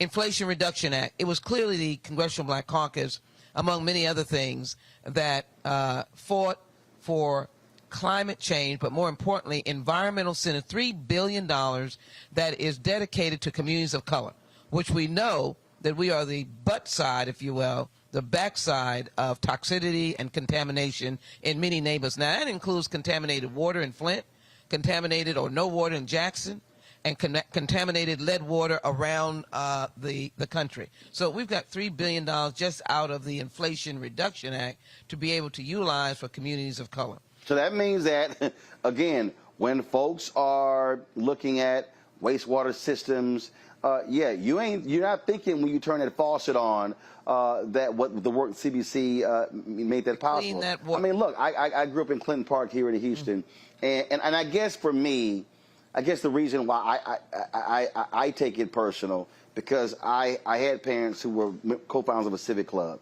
and I saw when the people got involved, we got new street lights, paved streets, we got new sewer system, we got refurbished park, we got a old fire station that was turned into a senior citizen center because the people got involved and petitioned government, city hall, county government, state legislature, Congress to get those things. And so when people say, well, I haven't seen changes in my neighborhood, you have to ask the question, what have you done to get changes in your neighborhood? It simply just doesn't happen by itself. It's a community and political partnership. Absolutely, but it is pushing the power down to the people, but it's got to have the people stand out there demanding the power for them. And what happened in your neighborhood with your family was civic participation at its basic level. It is grabbing on to what you deserve. I remember speaking before the city council in like the 9th and 10th grade. That's right. We had a city councilman, what was his name? It wasn't Justin Robinson. It was, oh my God, he had those lamb chops. McGowan. Man, he came. Our Lady Star to See Catholic Church. It was actually found in my grandparents' living room. So we had our annual bazaar, and he came to the bazaar, and I started drilling him. Now, mind you, I'm in the 9th grade. And well trained. And he was like, I don't know who this little black kid hit me with all these questions. And it was something at the time that they were about to make cuts to pools and parks. And I started just drilling him. And he looked at me like I was crazy. And I said, I'll be at the city council meeting. And I'm going to testify before the city council. And he was like, oh, and I said, so when you come back, I expect there to be some answers to what I'm asking. That has to be the attitude that we have when we see that member of Congress, we see that city council member, and again, saying we live here, we want to see some stuff get done. But it's a two-way street. You've got to listen, learn, read, but also you've got to be able to understand that you do have a role. Once the money comes, in normal states, now I'm going to distinguish where we are. Right, explain. In normal states, when the money comes, that governor who is supposed to be an intermediary, and to pass it down to the local cities, local governments, school boards, and ultimately into individual neighborhoods, from Pleasantville to Clinton Park to Acres Home to 3rd Ward to Sunnyside South Park to way out Humboldt, Texas, Atascocita, and all in between. Southwest, I don't want to leave you out. Southwest, East End, I don't want to leave you out. All those dollars from what we do in Washington are to get to the people. Right. But they get to the people by a interested governor is realizing his or her responsibility. Who's supposed to serve all constituents. All constituents, and to ensure that the dollars go for what they are. But this trash governor. We have a problem here. We have a serious problem. Hurricane Harvey. Hurricane Harvey. Purposely did not give money to this county. And to the city, in particular, and tried to divide the county and the city. It was $4 billion. I led the fight for the monies of recovery. Happened to be a bipartisan fight after Hurricane Harvey. We got something like $150 billion. Right. But by way of law, it goes through the state. And it wasn't supposed to be a pass-through, not any kind of layered, let me test your attitude, or what color clothing are you wearing, or are you red or blue. It was supposed to be that people are hurting in our community.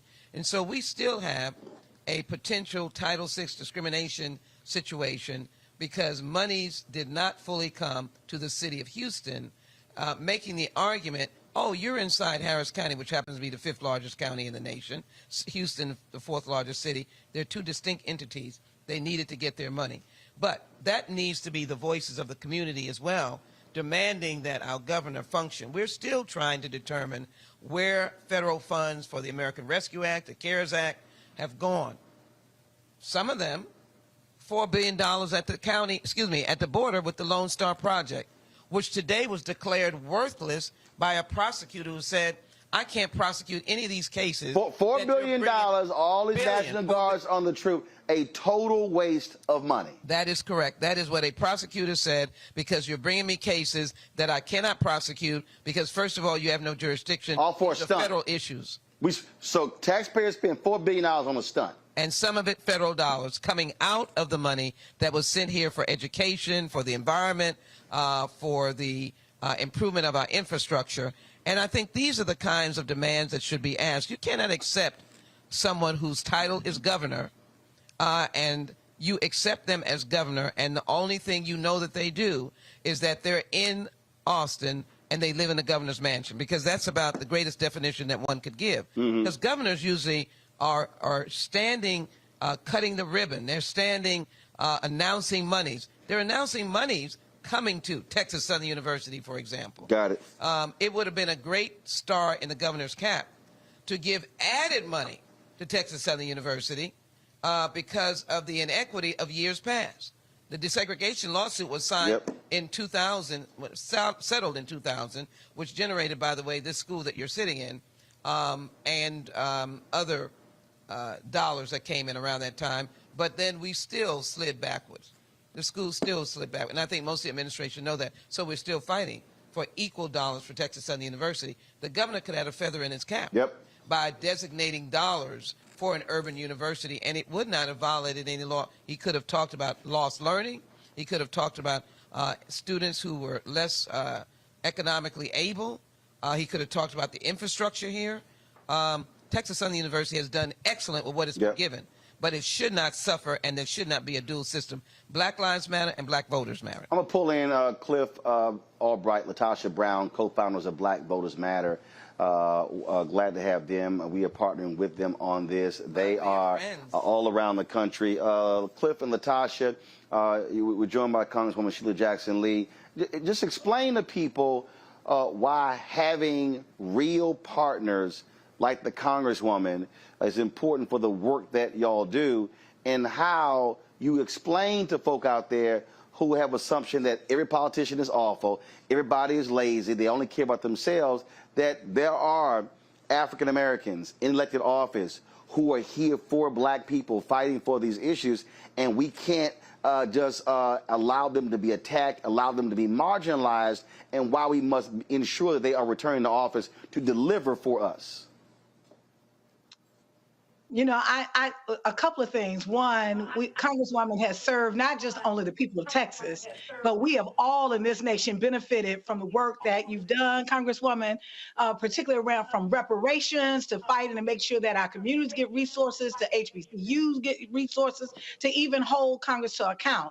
And so what we have to really recognize is that we actually have an ecosystem of leadership in our community. The goal is, how do we come together collectively and get people that are literally going to stand in alignment alignment that come from our community, that are representing our community and are fighting for our community. And we need people on all levels. We need people in the courtrooms. We need people in Congress. We need people on the Supreme Court. We need people in the streets. That is exactly how we make change. We have to have an entire ecosystem of Black folks that are standing in alignment saying that we support an agenda that is going to move our community forward, and that we work hand in hand to get those things done.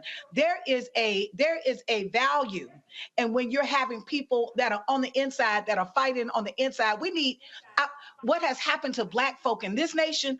Every level, we have to have somebody that is fighting for us, whether they're in the C-suite, whether they are literally in the streets, at every single level, because we're being attacked at every single level. And we have to really recognize that we need people on the streets, but we need policy, and we need policymakers. But we also have to make sure that if we want to get policymakers in office that are literally going to look out for our interests, and guess who got to put them there? We've got to put them there. And that means that we've got to do the work. That means that we've got to come out and vote.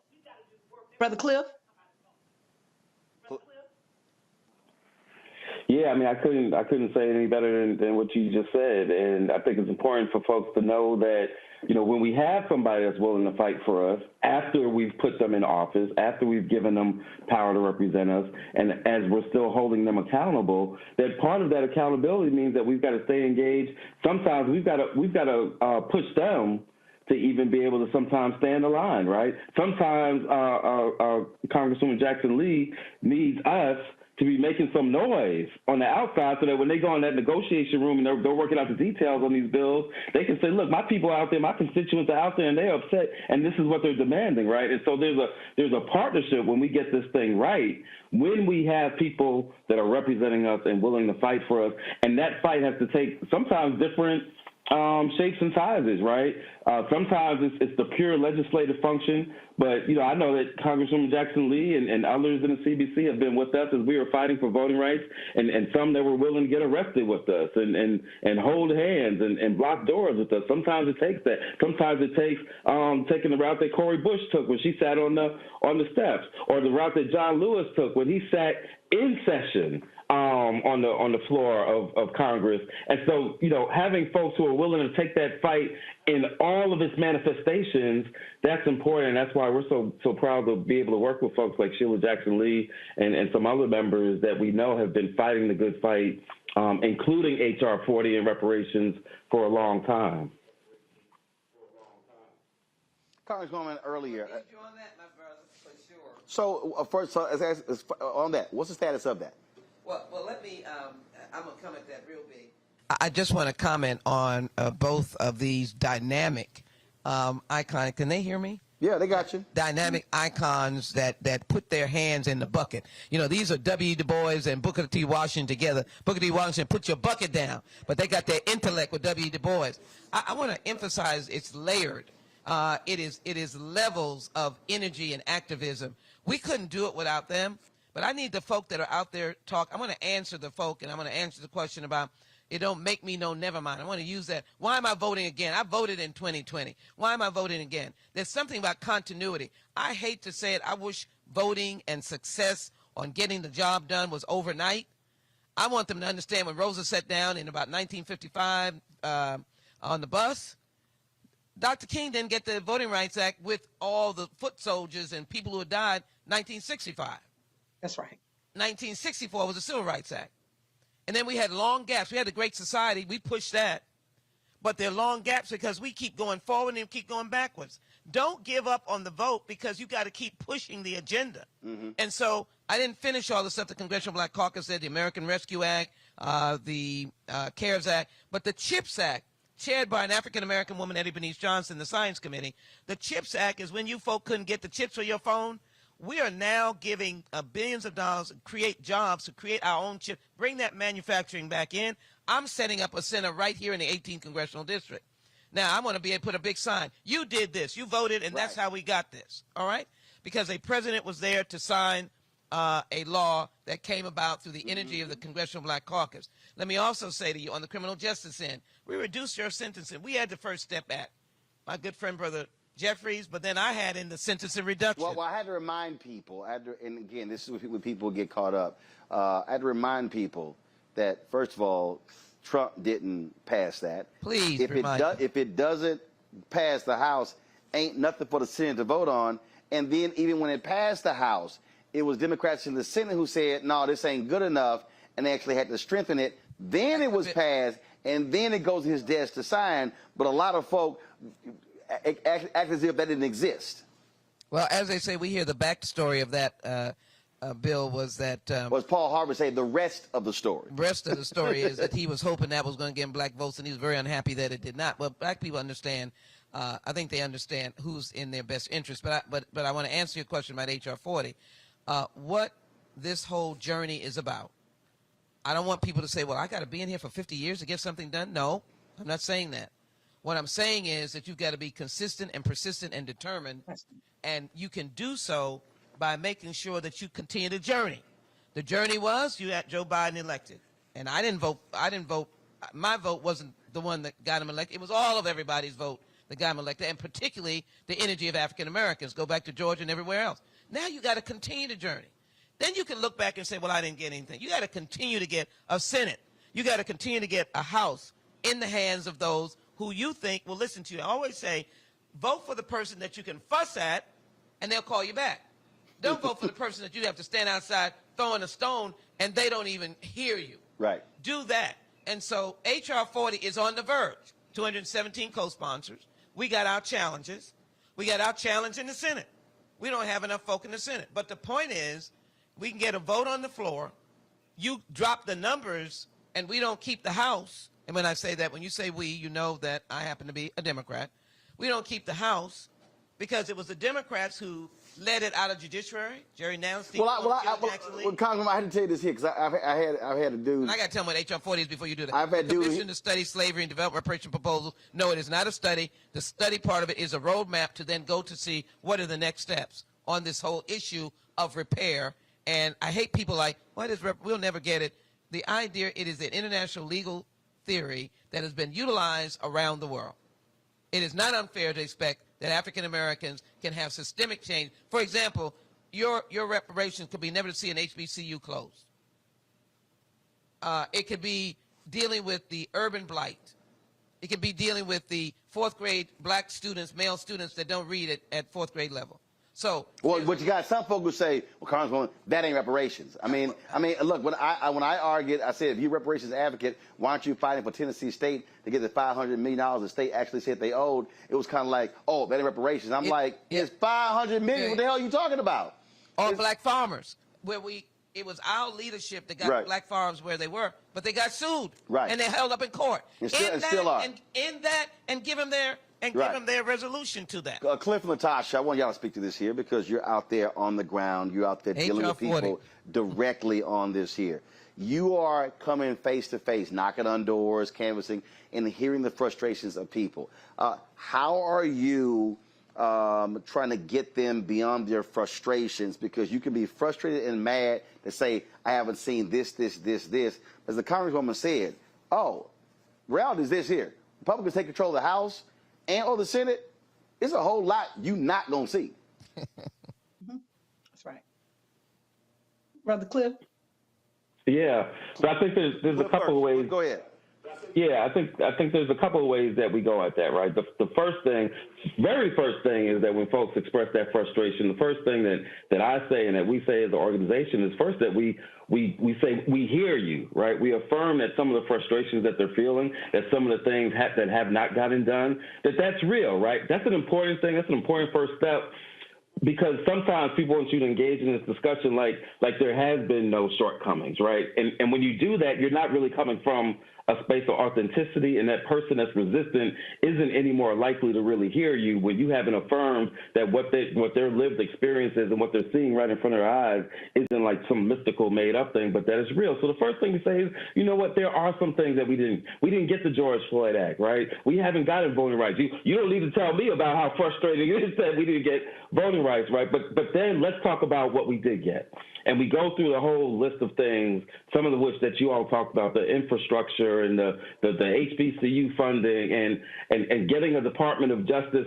Be clear, we don't have the George Floyd Act, but you can't tell me it's irrelevant that we have a Department of Justice which has charged and found and indicted and got guilty verdicts on the police officers that killed Breonna Taylor. That's not inconsequential. It's not the systemic George Floyd Act, but that means something to send that message. And so we go through the list of things that we have gotten, and then folks start to say, okay, well, we have gotten a little bit, right? We have made some progress, some of which impacts us disproportionately.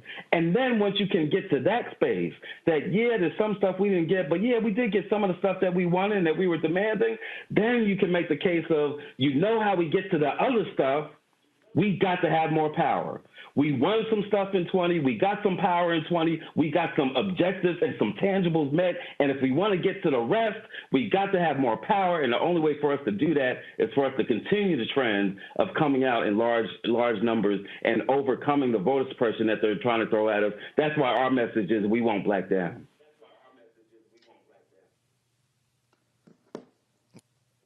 LaTosha, take it. I am ditto with everything that Brother Clif has said. I will also say, that I think what is important is for us to really recognize our community is at war. Like we can talk about kind of there's policy differences, but we're in a new era. This ain't a political era that we just talking about. There's these policy differences between two parties. There is one party that is in office right now that is fundamentally trying to kill us. Right. And that is not hyperbole. That when we're looking at the kind of policy, when we're looking at a party just on the refusal because a Black man led it to expand health care, when we're seeing hospitals just like in Georgia, 8 hospitals are closing. We're seeing millions of people in the South that desperately need health care, like not have access to health care. We're seeing governors, and in a moment where we're hearing from people who are saying that their electric bills, their utility bills are doubling or tripling, that they need fundamental help. And here you have a governor that is playing with the lives of people for his own political agenda. We see that with the Republican governor in Texas. We see it here in Georgia. We're seeing it in Mississippi with folks with their water. We're seeing it in Florida with DeSantis. It is a strategy for the Republicans to literally be able to use whatever they can to exploit the pain, to be able to use whatever it is that they can, and at the expense of even killing people if it's about them advancing their agenda. And so I think we have to really recognize what time it is. At this point, there has to be no space and no room for any party that coddles white supremacy. That at the end of the day, if you align yourself with those that are seeking to kill us, to actually undermine us, to destroy us, that there has to be zero tolerance. And so the reason why I'm saying that is because sometimes we create these false equivalencies. Yes, I am the first one to say that I have been a critic of both the Republican and the Democratic Party and will continue to be so when necessary, right? But at the end of the day, we're not going to act like we're talking about the same two things, right? We're literally talking about, we're in a moment right now, not only that we're seeing voter suppression, we're in a moment when we're seeing millions of dollars, like I can take the state of Mississippi, millions of dollars that should have been gone to actually support a crumbling system, a crumbling infrastructure system, millions of dollars of people who desperately needed support, TANF support around food stamps and other assistance in one of the poorest states, that money be used to Republican cronies to actually be able to build a soccer stadium for his daughter's school. That is what we're seeing, widespread fraud and corruption at the expense of literally Black pain. And so we've got to really know what it is we're up against and what we're fighting. I think the other thing that is really important for people to understand too is that at the very least, we have to reduce the harm happening to our community.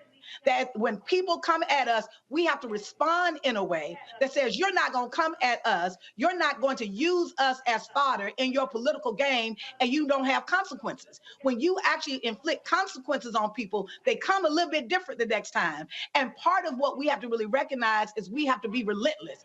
Those that seek to destroy us and to take away from us and really marginalize us in a particular place in the society, we have to be as relentless to push up against that. And then the last and the final thing that I'll say is, for us, voting isn't about participation. It is about power. Who doesn't want power? It is within our agency.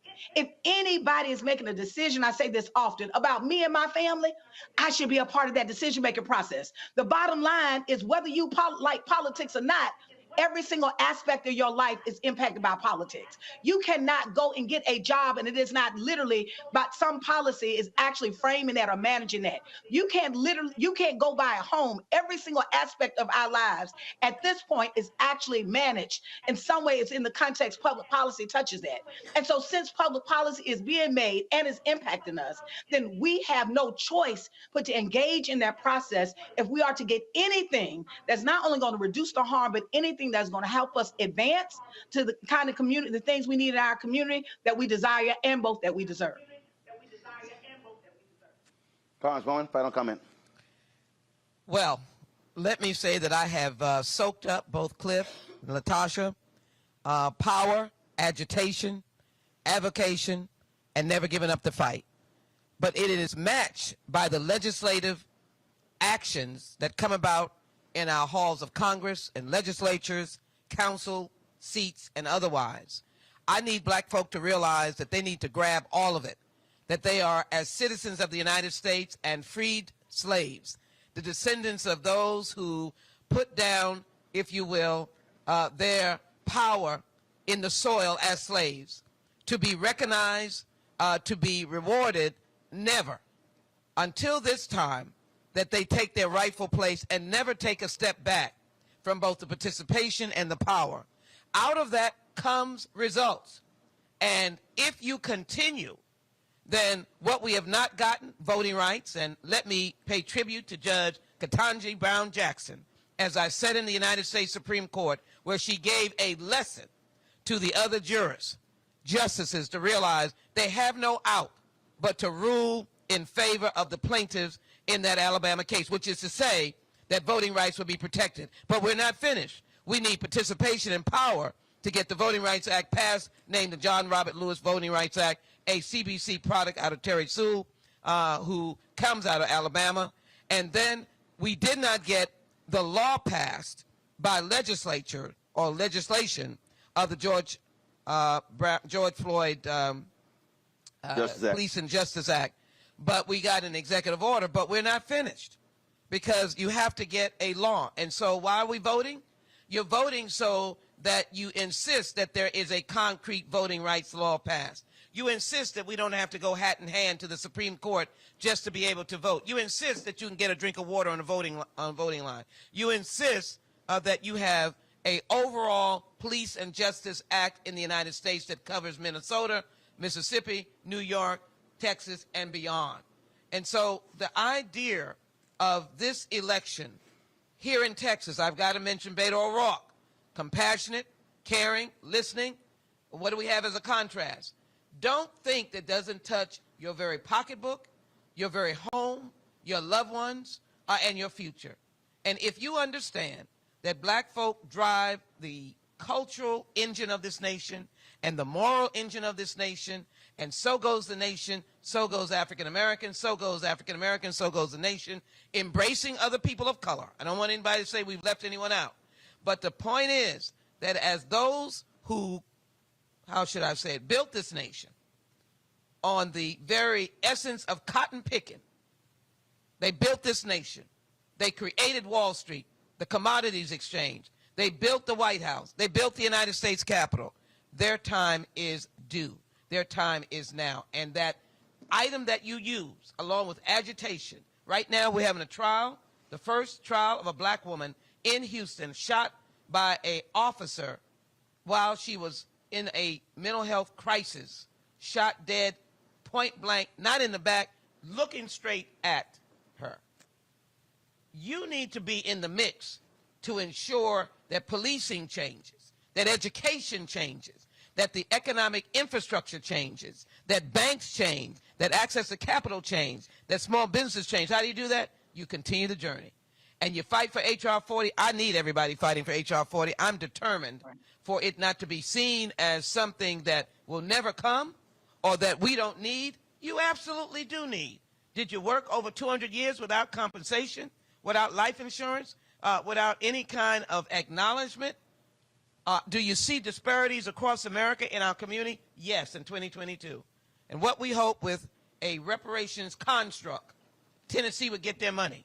Black farmers would get their money. But also systems would change in policing, in education, in HBCU. So I finish on this note. It is a combination. It is not all one.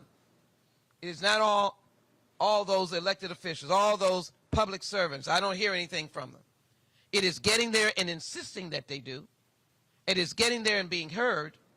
And it's agitation when needed. And as my brother and sister said, it is power. It is standing up when needed. It is taking a stand and never falling. And for, how should I say, for God's sakes, black folk, let's be united. We're all different. We're in different regions. But there's nothing stronger than the fists. Fingers on the hand, kind of weak. But you put the hand together and you make us as strong as we possibly can. We don't have to launch out at somebody else. We can just be strong on our agenda, our power, and the children that come behind us. We will have to be able to say, they never gave up on me. And John Lewis said, they never gave out, they never gave in, they never gave up. That's what I think this election should be. Don't give up, don't give out, and don't give in. Get to the polls and vote, and then demand your rightful place when those who are elected are your choice, and they keep the House, the Senate, the governorships change in Georgia and Texas. What a miracle that will be. And then let's hold everybody accountable. I'm ready to own up. I'm ready to be accountable. Hold me up, because I'm going to fight like heck for folk, because their vote counts. All right, and somebody on YouTube said we should have an usher down front. All right, Congresswoman Sheila Jackson Lee, I appreciate it. Thanks a lot. LaTosha and Clif, thanks a bunch. I appreciate always y'all supporting us at Black Star Network, partnering with this here, and so we certainly won't be the last. Oh yeah, they can see. They can see. Won't be the last time. All right, hey Henry, switch the shot. Congresswoman want to throw them a power fist. So we appreciate it. LaTosha, Clif, thanks a lot. Thank you. Vote. Coming up next, Reese, Monique, but also Beto O'Rouke on Roland Martin Unfiltered on the Black Star Network. Back in a moment.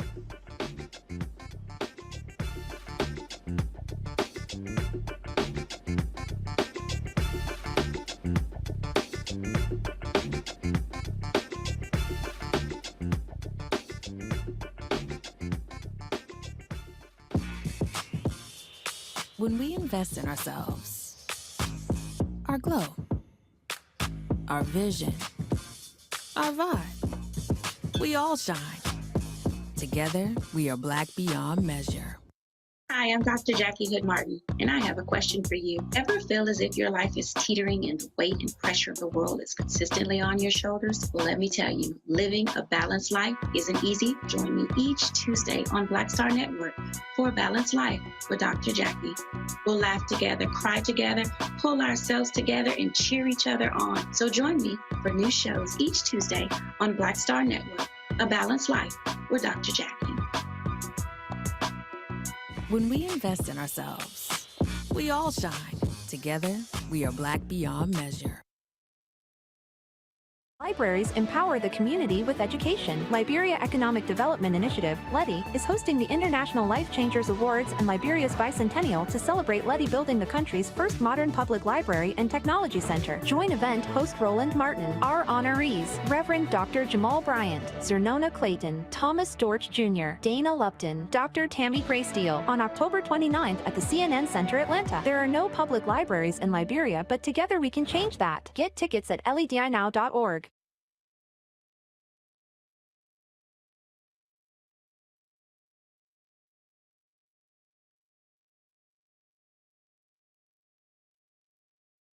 Hatred on the streets, a horrific scene, a white nationalist rally that descended into deadly violence. White people are losing their damn minds. As an angry pro-Trump mob storms the U.S. Capitol, we've seen shooting. We're about to see the rise of what I call white minority resistance. We have seen white folks in this country who simply cannot tolerate black folks voting. I think what we're seeing is the inevitable result of violent denial. This is part of American history. Every time that people of color have made progress, whether real or symbolic, there has been what Carol Anderson at Emory University calls white rage as a backlash. This is the rise of the Proud Boys and the Boogaloo Boys. America, there's going to be more of this. Here's all the Proud Boys, guys. This country is getting increasingly racist in its behaviors and its attitudes because of the fear of white people. The fear that they're taking our jobs, they're taking our resources, they're taking our women. This is white fear.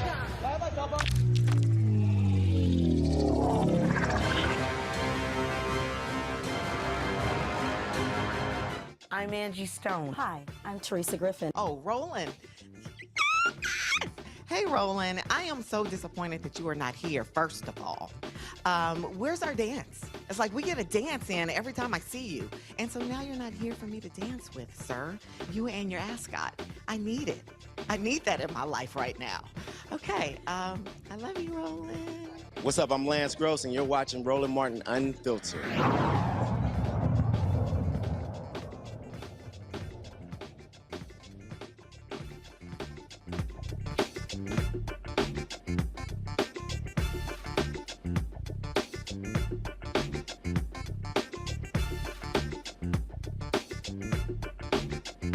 Ready?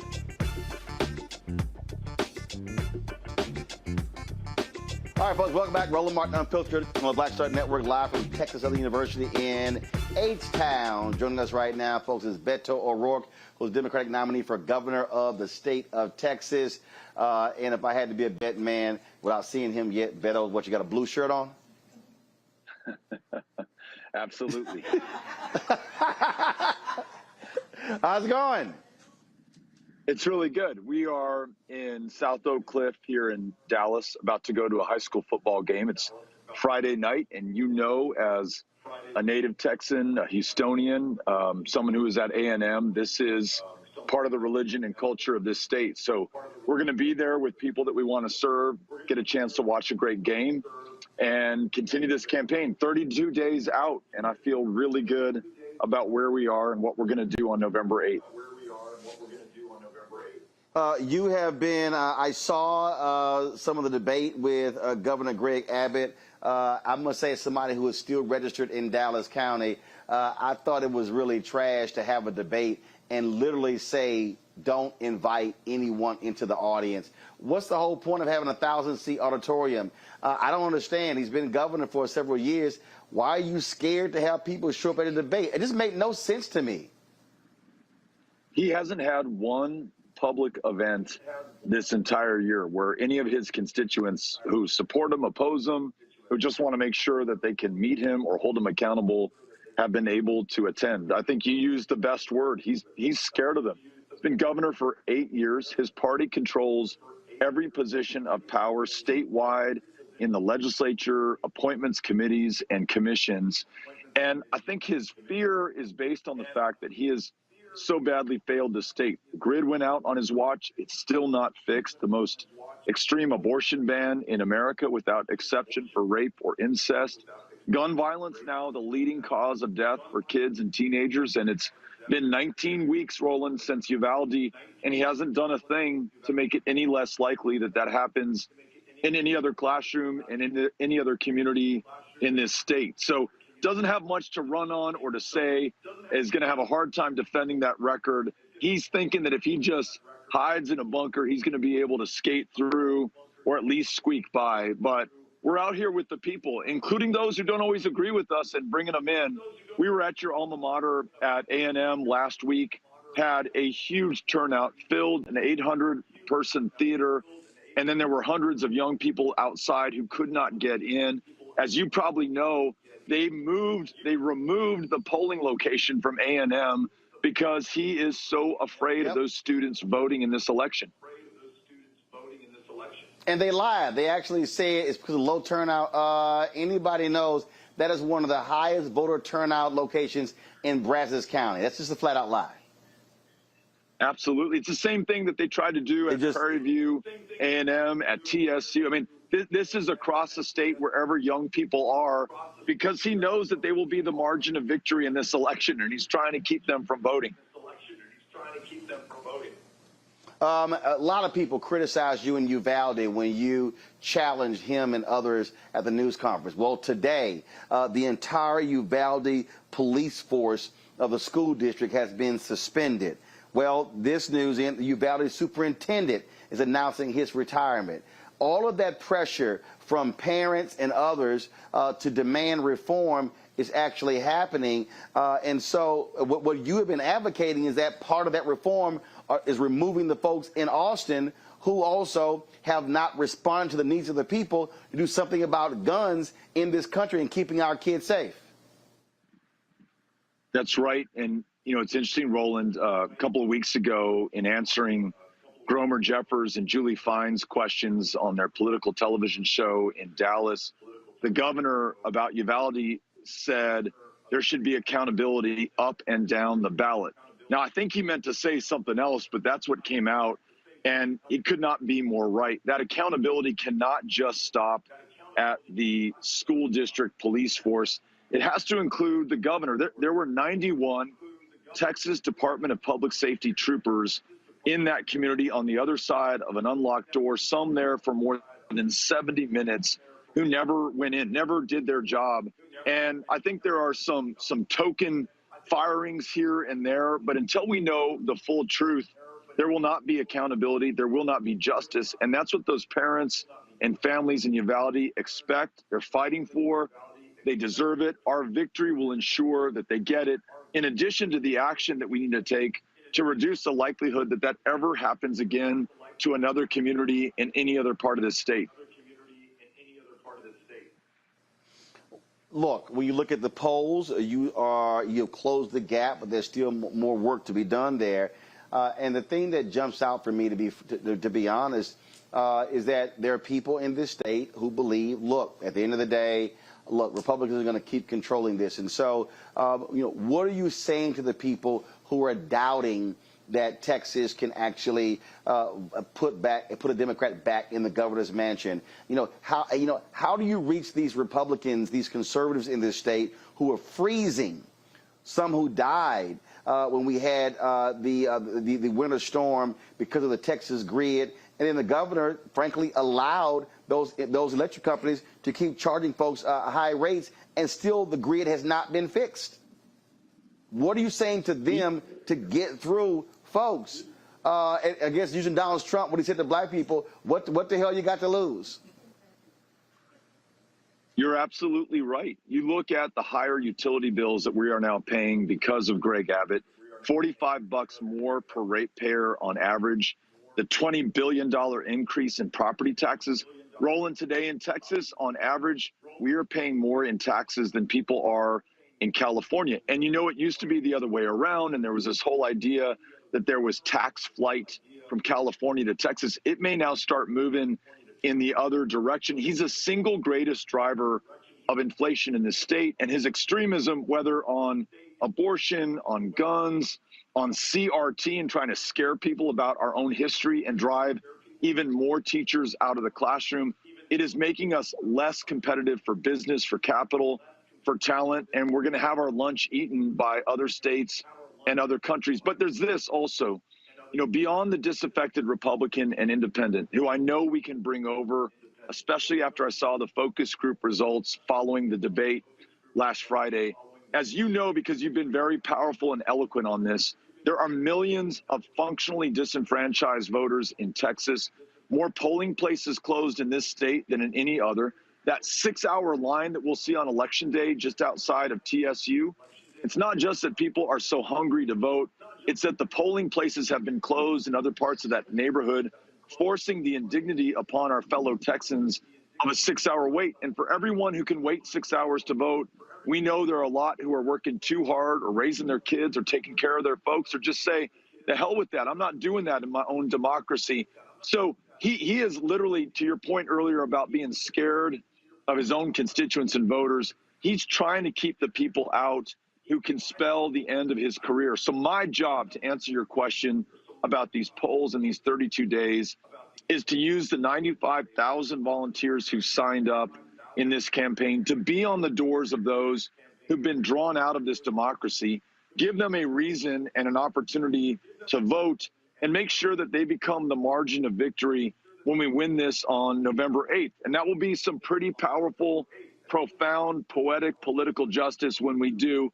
And it will be those who were not supposed to participate who bring it home at the end of the day. Well, look, a lot of times they'll say, well, as journalists, we cannot get involved in certain things. I tell folks, well, I'm a journalist, but also I own my company, so I can do what the hell I want to do. I've got 13 nieces and nephews, and so this election is about their future as well. So whatever you need me to do, let me know, because I've been clear. I tweeted Abbott and Dan Patrick directly. They are horrible for this state. And frankly, it's time for them to go. And we certainly need someone like you in that governor's mansion. And so we appreciate you coming on the show. Let me know if I need to come back to Texas to do something, because we've got to get those folks to understand that those disaffected voters can actually be the difference if they use their power. Absolutely. And we'll take you up on it. And I'm grateful for it. It means the world to us. Wish you much success in the rest of your stay here. And yes, over the next 32 days, let's find a way to get you back. All right. Sounds great. I appreciate it. Thanks a lot. Adios. I'm going to now go to Reese Cover, founder of Black Women Views, Monique Presley, of course, lawyer, also, of course, was a planner of all of this, sending me all these text messages. You got to come. You got to come. Calm down. You got to come. I'm like, Lord, she was like just bugging the hell out of her brother. So we're here. Glad to have both of y'all here. I want to pick up on what the end there. That really is the key. Reverend Barber talks about this here. 140 million poor people in this country, low-income poor people. And really, the largest voting by other people who don't vote. And it's just getting them, Reese, to understand, y'all, you can flip elections. Biden wins Georgia by 11,000 votes. Obama wins North Carolina in 2008 by 14,100 votes. Sherry Beasley loses at the Chief Justice of the Supreme Court in North Carolina in 2020 by 400 votes.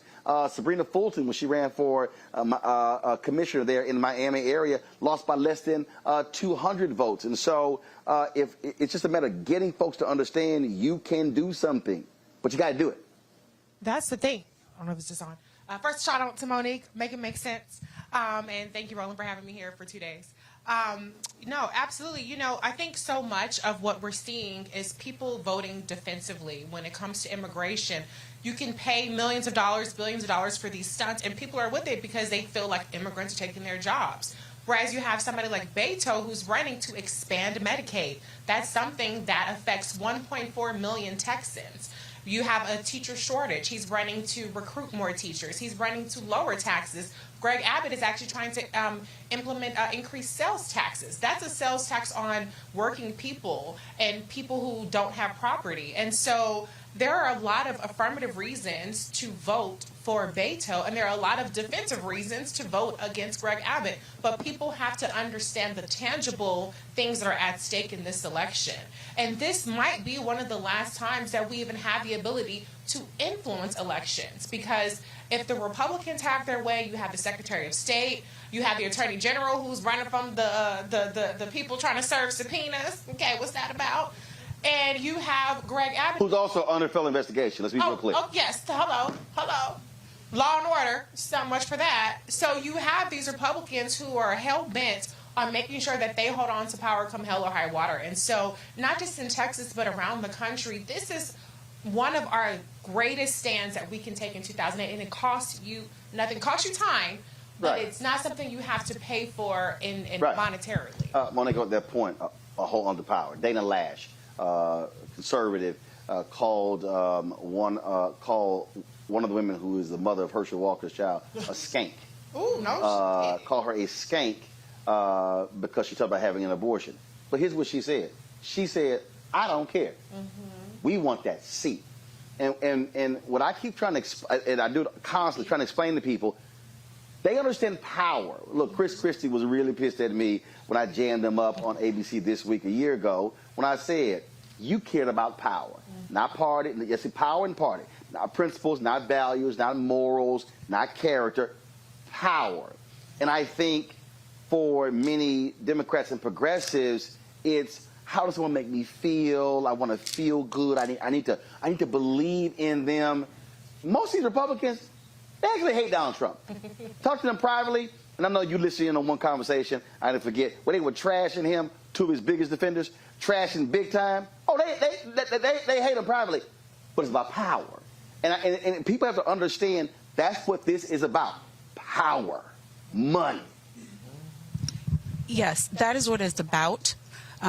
But to your point, getting us to know that it's possible for us to have it, to access it, to utilize it, and that one of the ways that we can do that is through the vote. Those are the steps. And when we have been for generations marginalized, and when we have been imprisoned, not just through chains or through shackles, but then later through finance, then later through health, and then it ends up where it's in your mind. They talk in psychology about the fact that the vestiges of slavery are not just in our finances, it's running through our DNA. It affects the manner in which we think about ourselves. I know that's in H.R. 40 because my congressman right here will tell you that part of what they're trying to do with the legislation is get us the mental health that we need. So if that's where we are, and if that's what we're facing, then it's stuff like this that shows us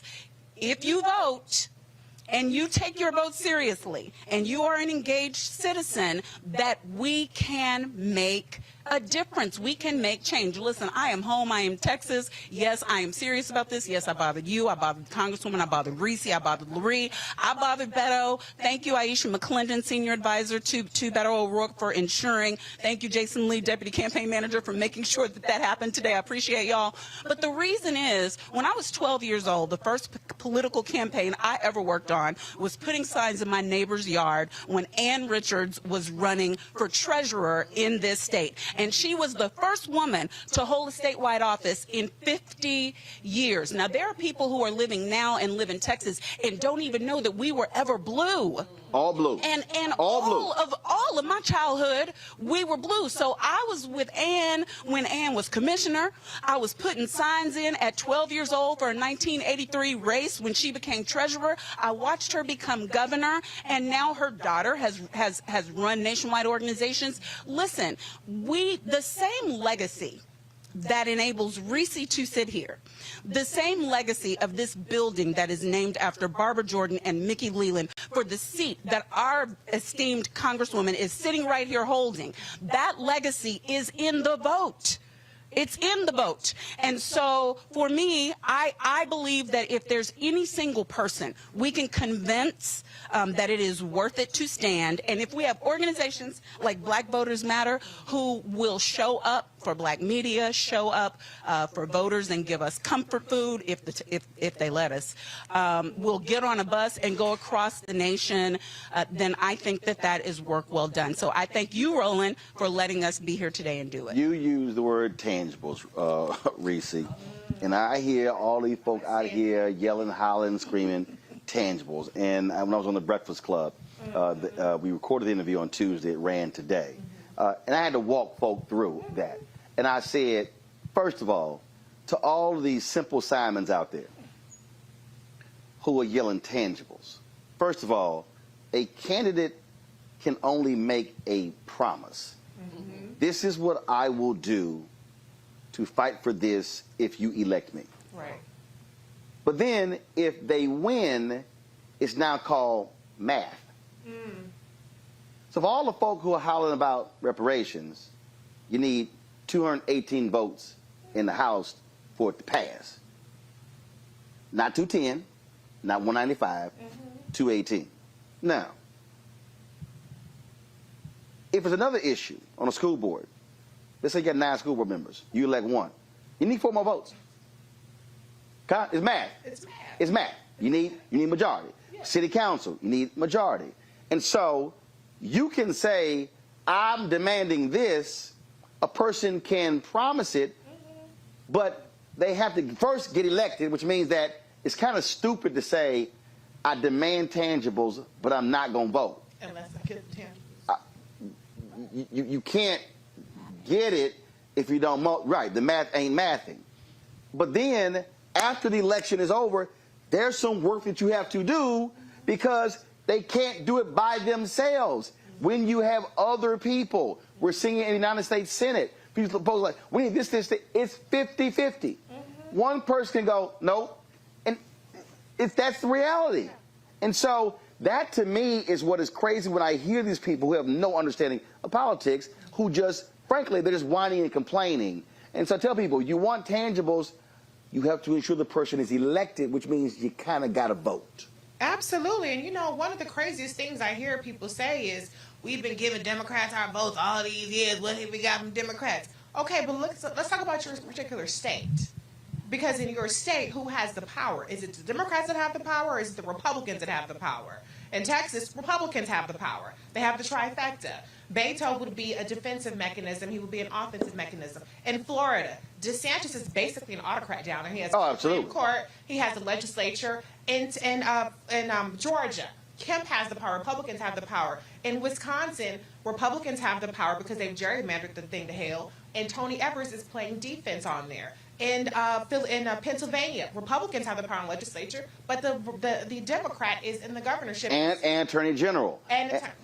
Hello. So when you talk about what our votes are getting, hey, we need to keep voting. But also recognize that sometimes our votes alone don't do it, because you have to win, okay? And so we can vote for the Democrats if they're not the ones in power and they're holding the wrong people accountable. And even if the Democrat doesn't win, you got to give the Republican hell who is in office, because you're still a constituent. Exactly. You can't say, oh, well, I ain't going to say nothing for 4 years. No, we got to be showing up and that behind. That's why I want to talk about Tennessee. Mm-hmm. They control the legislature.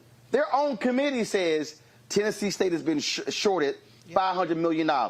But then you have these weak folk, and I ain't even going to say his name, but he's ridiculous.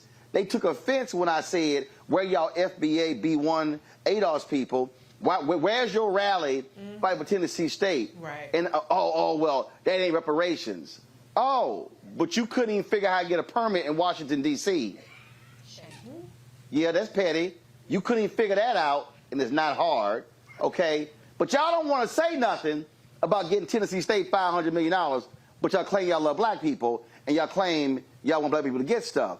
That's what I'm talking about there. It's like, yo, understand, that's a perfect example. We should be applying pressure to Republicans in Tennessee. Where's the money? Just like, fools, we applied to Democrats in Maryland. The governor was holding it up, but you had some Republican governor, but you had some Democrats in the legislature who didn't make it a priority. Until the Black Caucus said, you know what, ain't nothing moving till we approve this settlement. That's how the 4 HBCUs got the $577 million settlement. And so it's getting people to understand that even if our person we want not there, you still give them hell. We should be rolling up in Austin telling Abbott, Dan Patrick, when he's speaking around Houston, all y'all folk roll up on him and say, oh, we still constituents. You represent us, because what they've done is they've said, oh, black people, we don't care about y'all. We going to govern for these people over here. That's also how we got to be challenging folks. And can I just say one more thing on this topic, because, we have Congresswoman Sheila Jackson Lee here. There's so much more smoke for her and the CBC on the issue of reparations. I've looked at the social media traffic. Where's the ad towards Rand Paul? Where's the ad towards Mitch McConnell? Where's the ads towards Kevin McCarthy? They aren't there. Where's the ads towards Herschel Walker, who said that reparations is basically a sin? But all these people, we're going to vote for Herschel Walker. Herschel Walker will win. Oh, no, I had one dude who tweeted me. He said, I'm voting for Kemp and Walker until we get reparations. And I went. I said, can you please show me an example where either one has actually supported the issue? And then I had this other dude who was like, Roland, all you do is shield for these Democrats, cut the check. And I responded, I said, can you please show me one Republican in Congress who supports your initiative? I said, now I'm confused. So you're trashing Democrats, who is your only pathway to the money.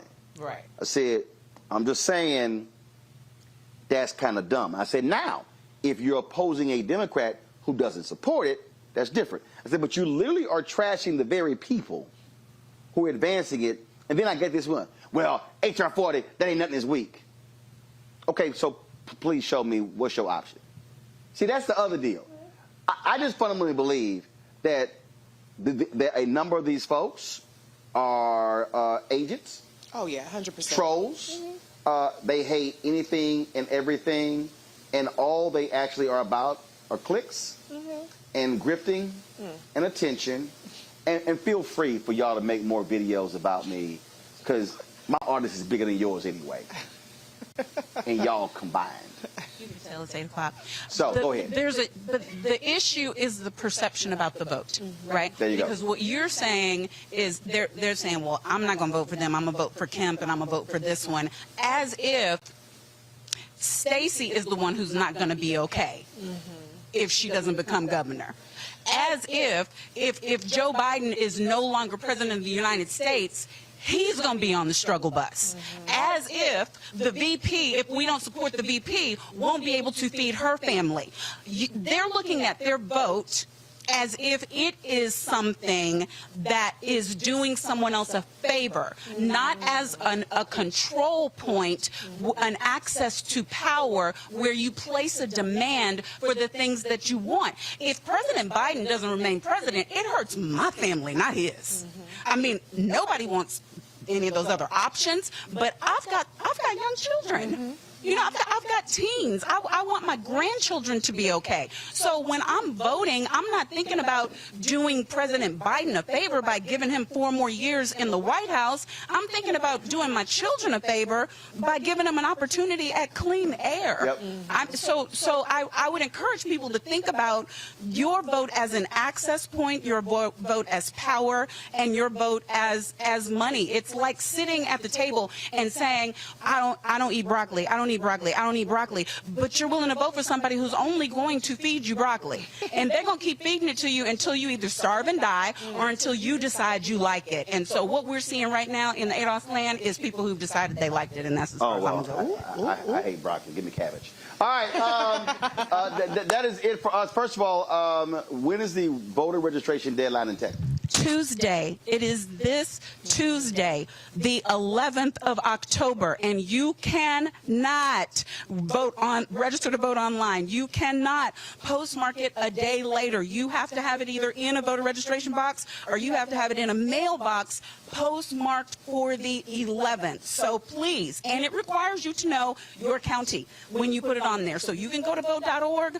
or you can go to the links at blackvotersmatterfund.org in order to figure out your county and then figure out how to download the form. You can actually, if you go to vote.org, fill out the form online and then print it. Then all you got to do is manage a stamp. But the last day to register for this election for November 8th is on the 11th. Can I please thank some vendors? Do we have to do that?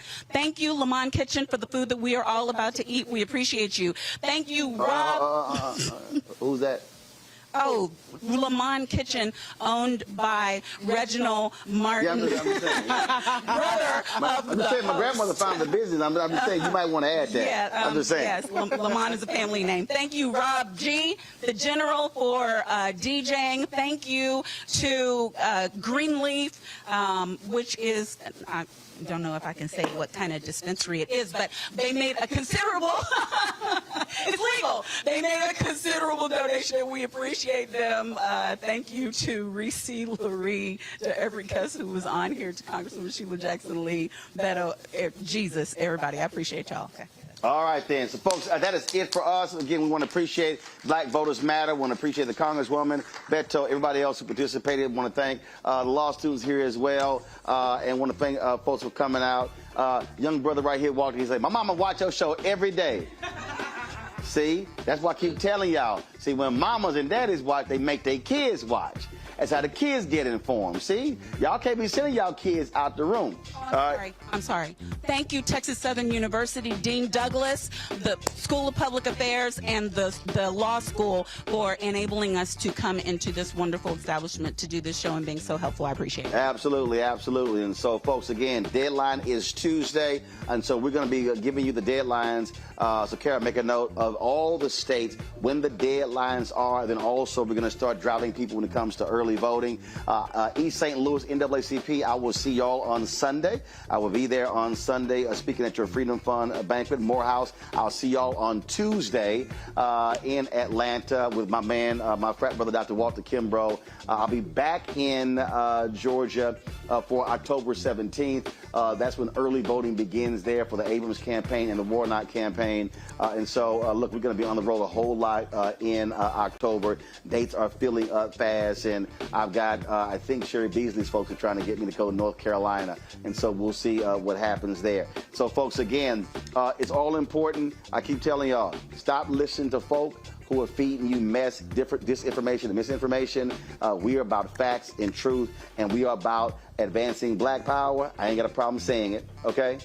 So that's how we do it here. And so please support us in what we do. So first, download the Black Star Network app, okay? Download it on every device that you have, Apple phone, Android phone, Apple TV, Android TV, Roku, Amazon Fire TV, Xbox One, Samsung Smart TV. In about 3 weeks, our 24-hour streaming channel will be live. And Amazon's the first one. They wanted us bad, so we're going to be launching that. And on election night, November 8th, we're going to have a minimum of 6 hours of live coverage that night. So that's what you can do when you own it. So y'all ain't got to waste your time going to CNN, MSNBC. You are guaranteed to see black people on election night on my show. Support our Bring the Funk fan club. Check your money orders. Go to P.O. Box 57196, Washington, D.C., 20037-0196. Cash App, $RM Unfiltered. PayPal is R Martin Unfiltered. Venmo is RM Unfiltered. Zelle is Roland at RolandSMartin.com. Roland at RolandMartinUnfiltered.com. And, of course, you can also get your copy of White Fear, How the Browning of America is Making White Folks Lose Their Minds. Get it on all bookstores, Amazon, Barnes & Noble. Books A Million, Target. Also order from your favorite black bookstore. And, of course, you can also download it on Audible as well. And so if y'all get it, have it with you. You see me in airports like the other day, trust me, I'll go ahead and sign the book while you're there. And let me shout out last night. We were in Swainsboro, Georgia, 2.5 hours from Atlanta. And shout out to Daphne Moses. Daphne was like, she's like, look, I ain't doing no Cash App. I ain't sending no money order. She walked up and gave me her money. And so, Daphne, I appreciate that. Thank you so very much. We end the show every Friday, of course, running a list of names of people who support the show. Thank you so very much. And again, thank the folks at TSU. Always good to be back home here in the Trade 3rd Ward. All right, folks, I will see y'all on Monday. Where will I be? I'll be back in D.C., but I'll see you in Atlanta on Tuesday. We out. Holla!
Martin!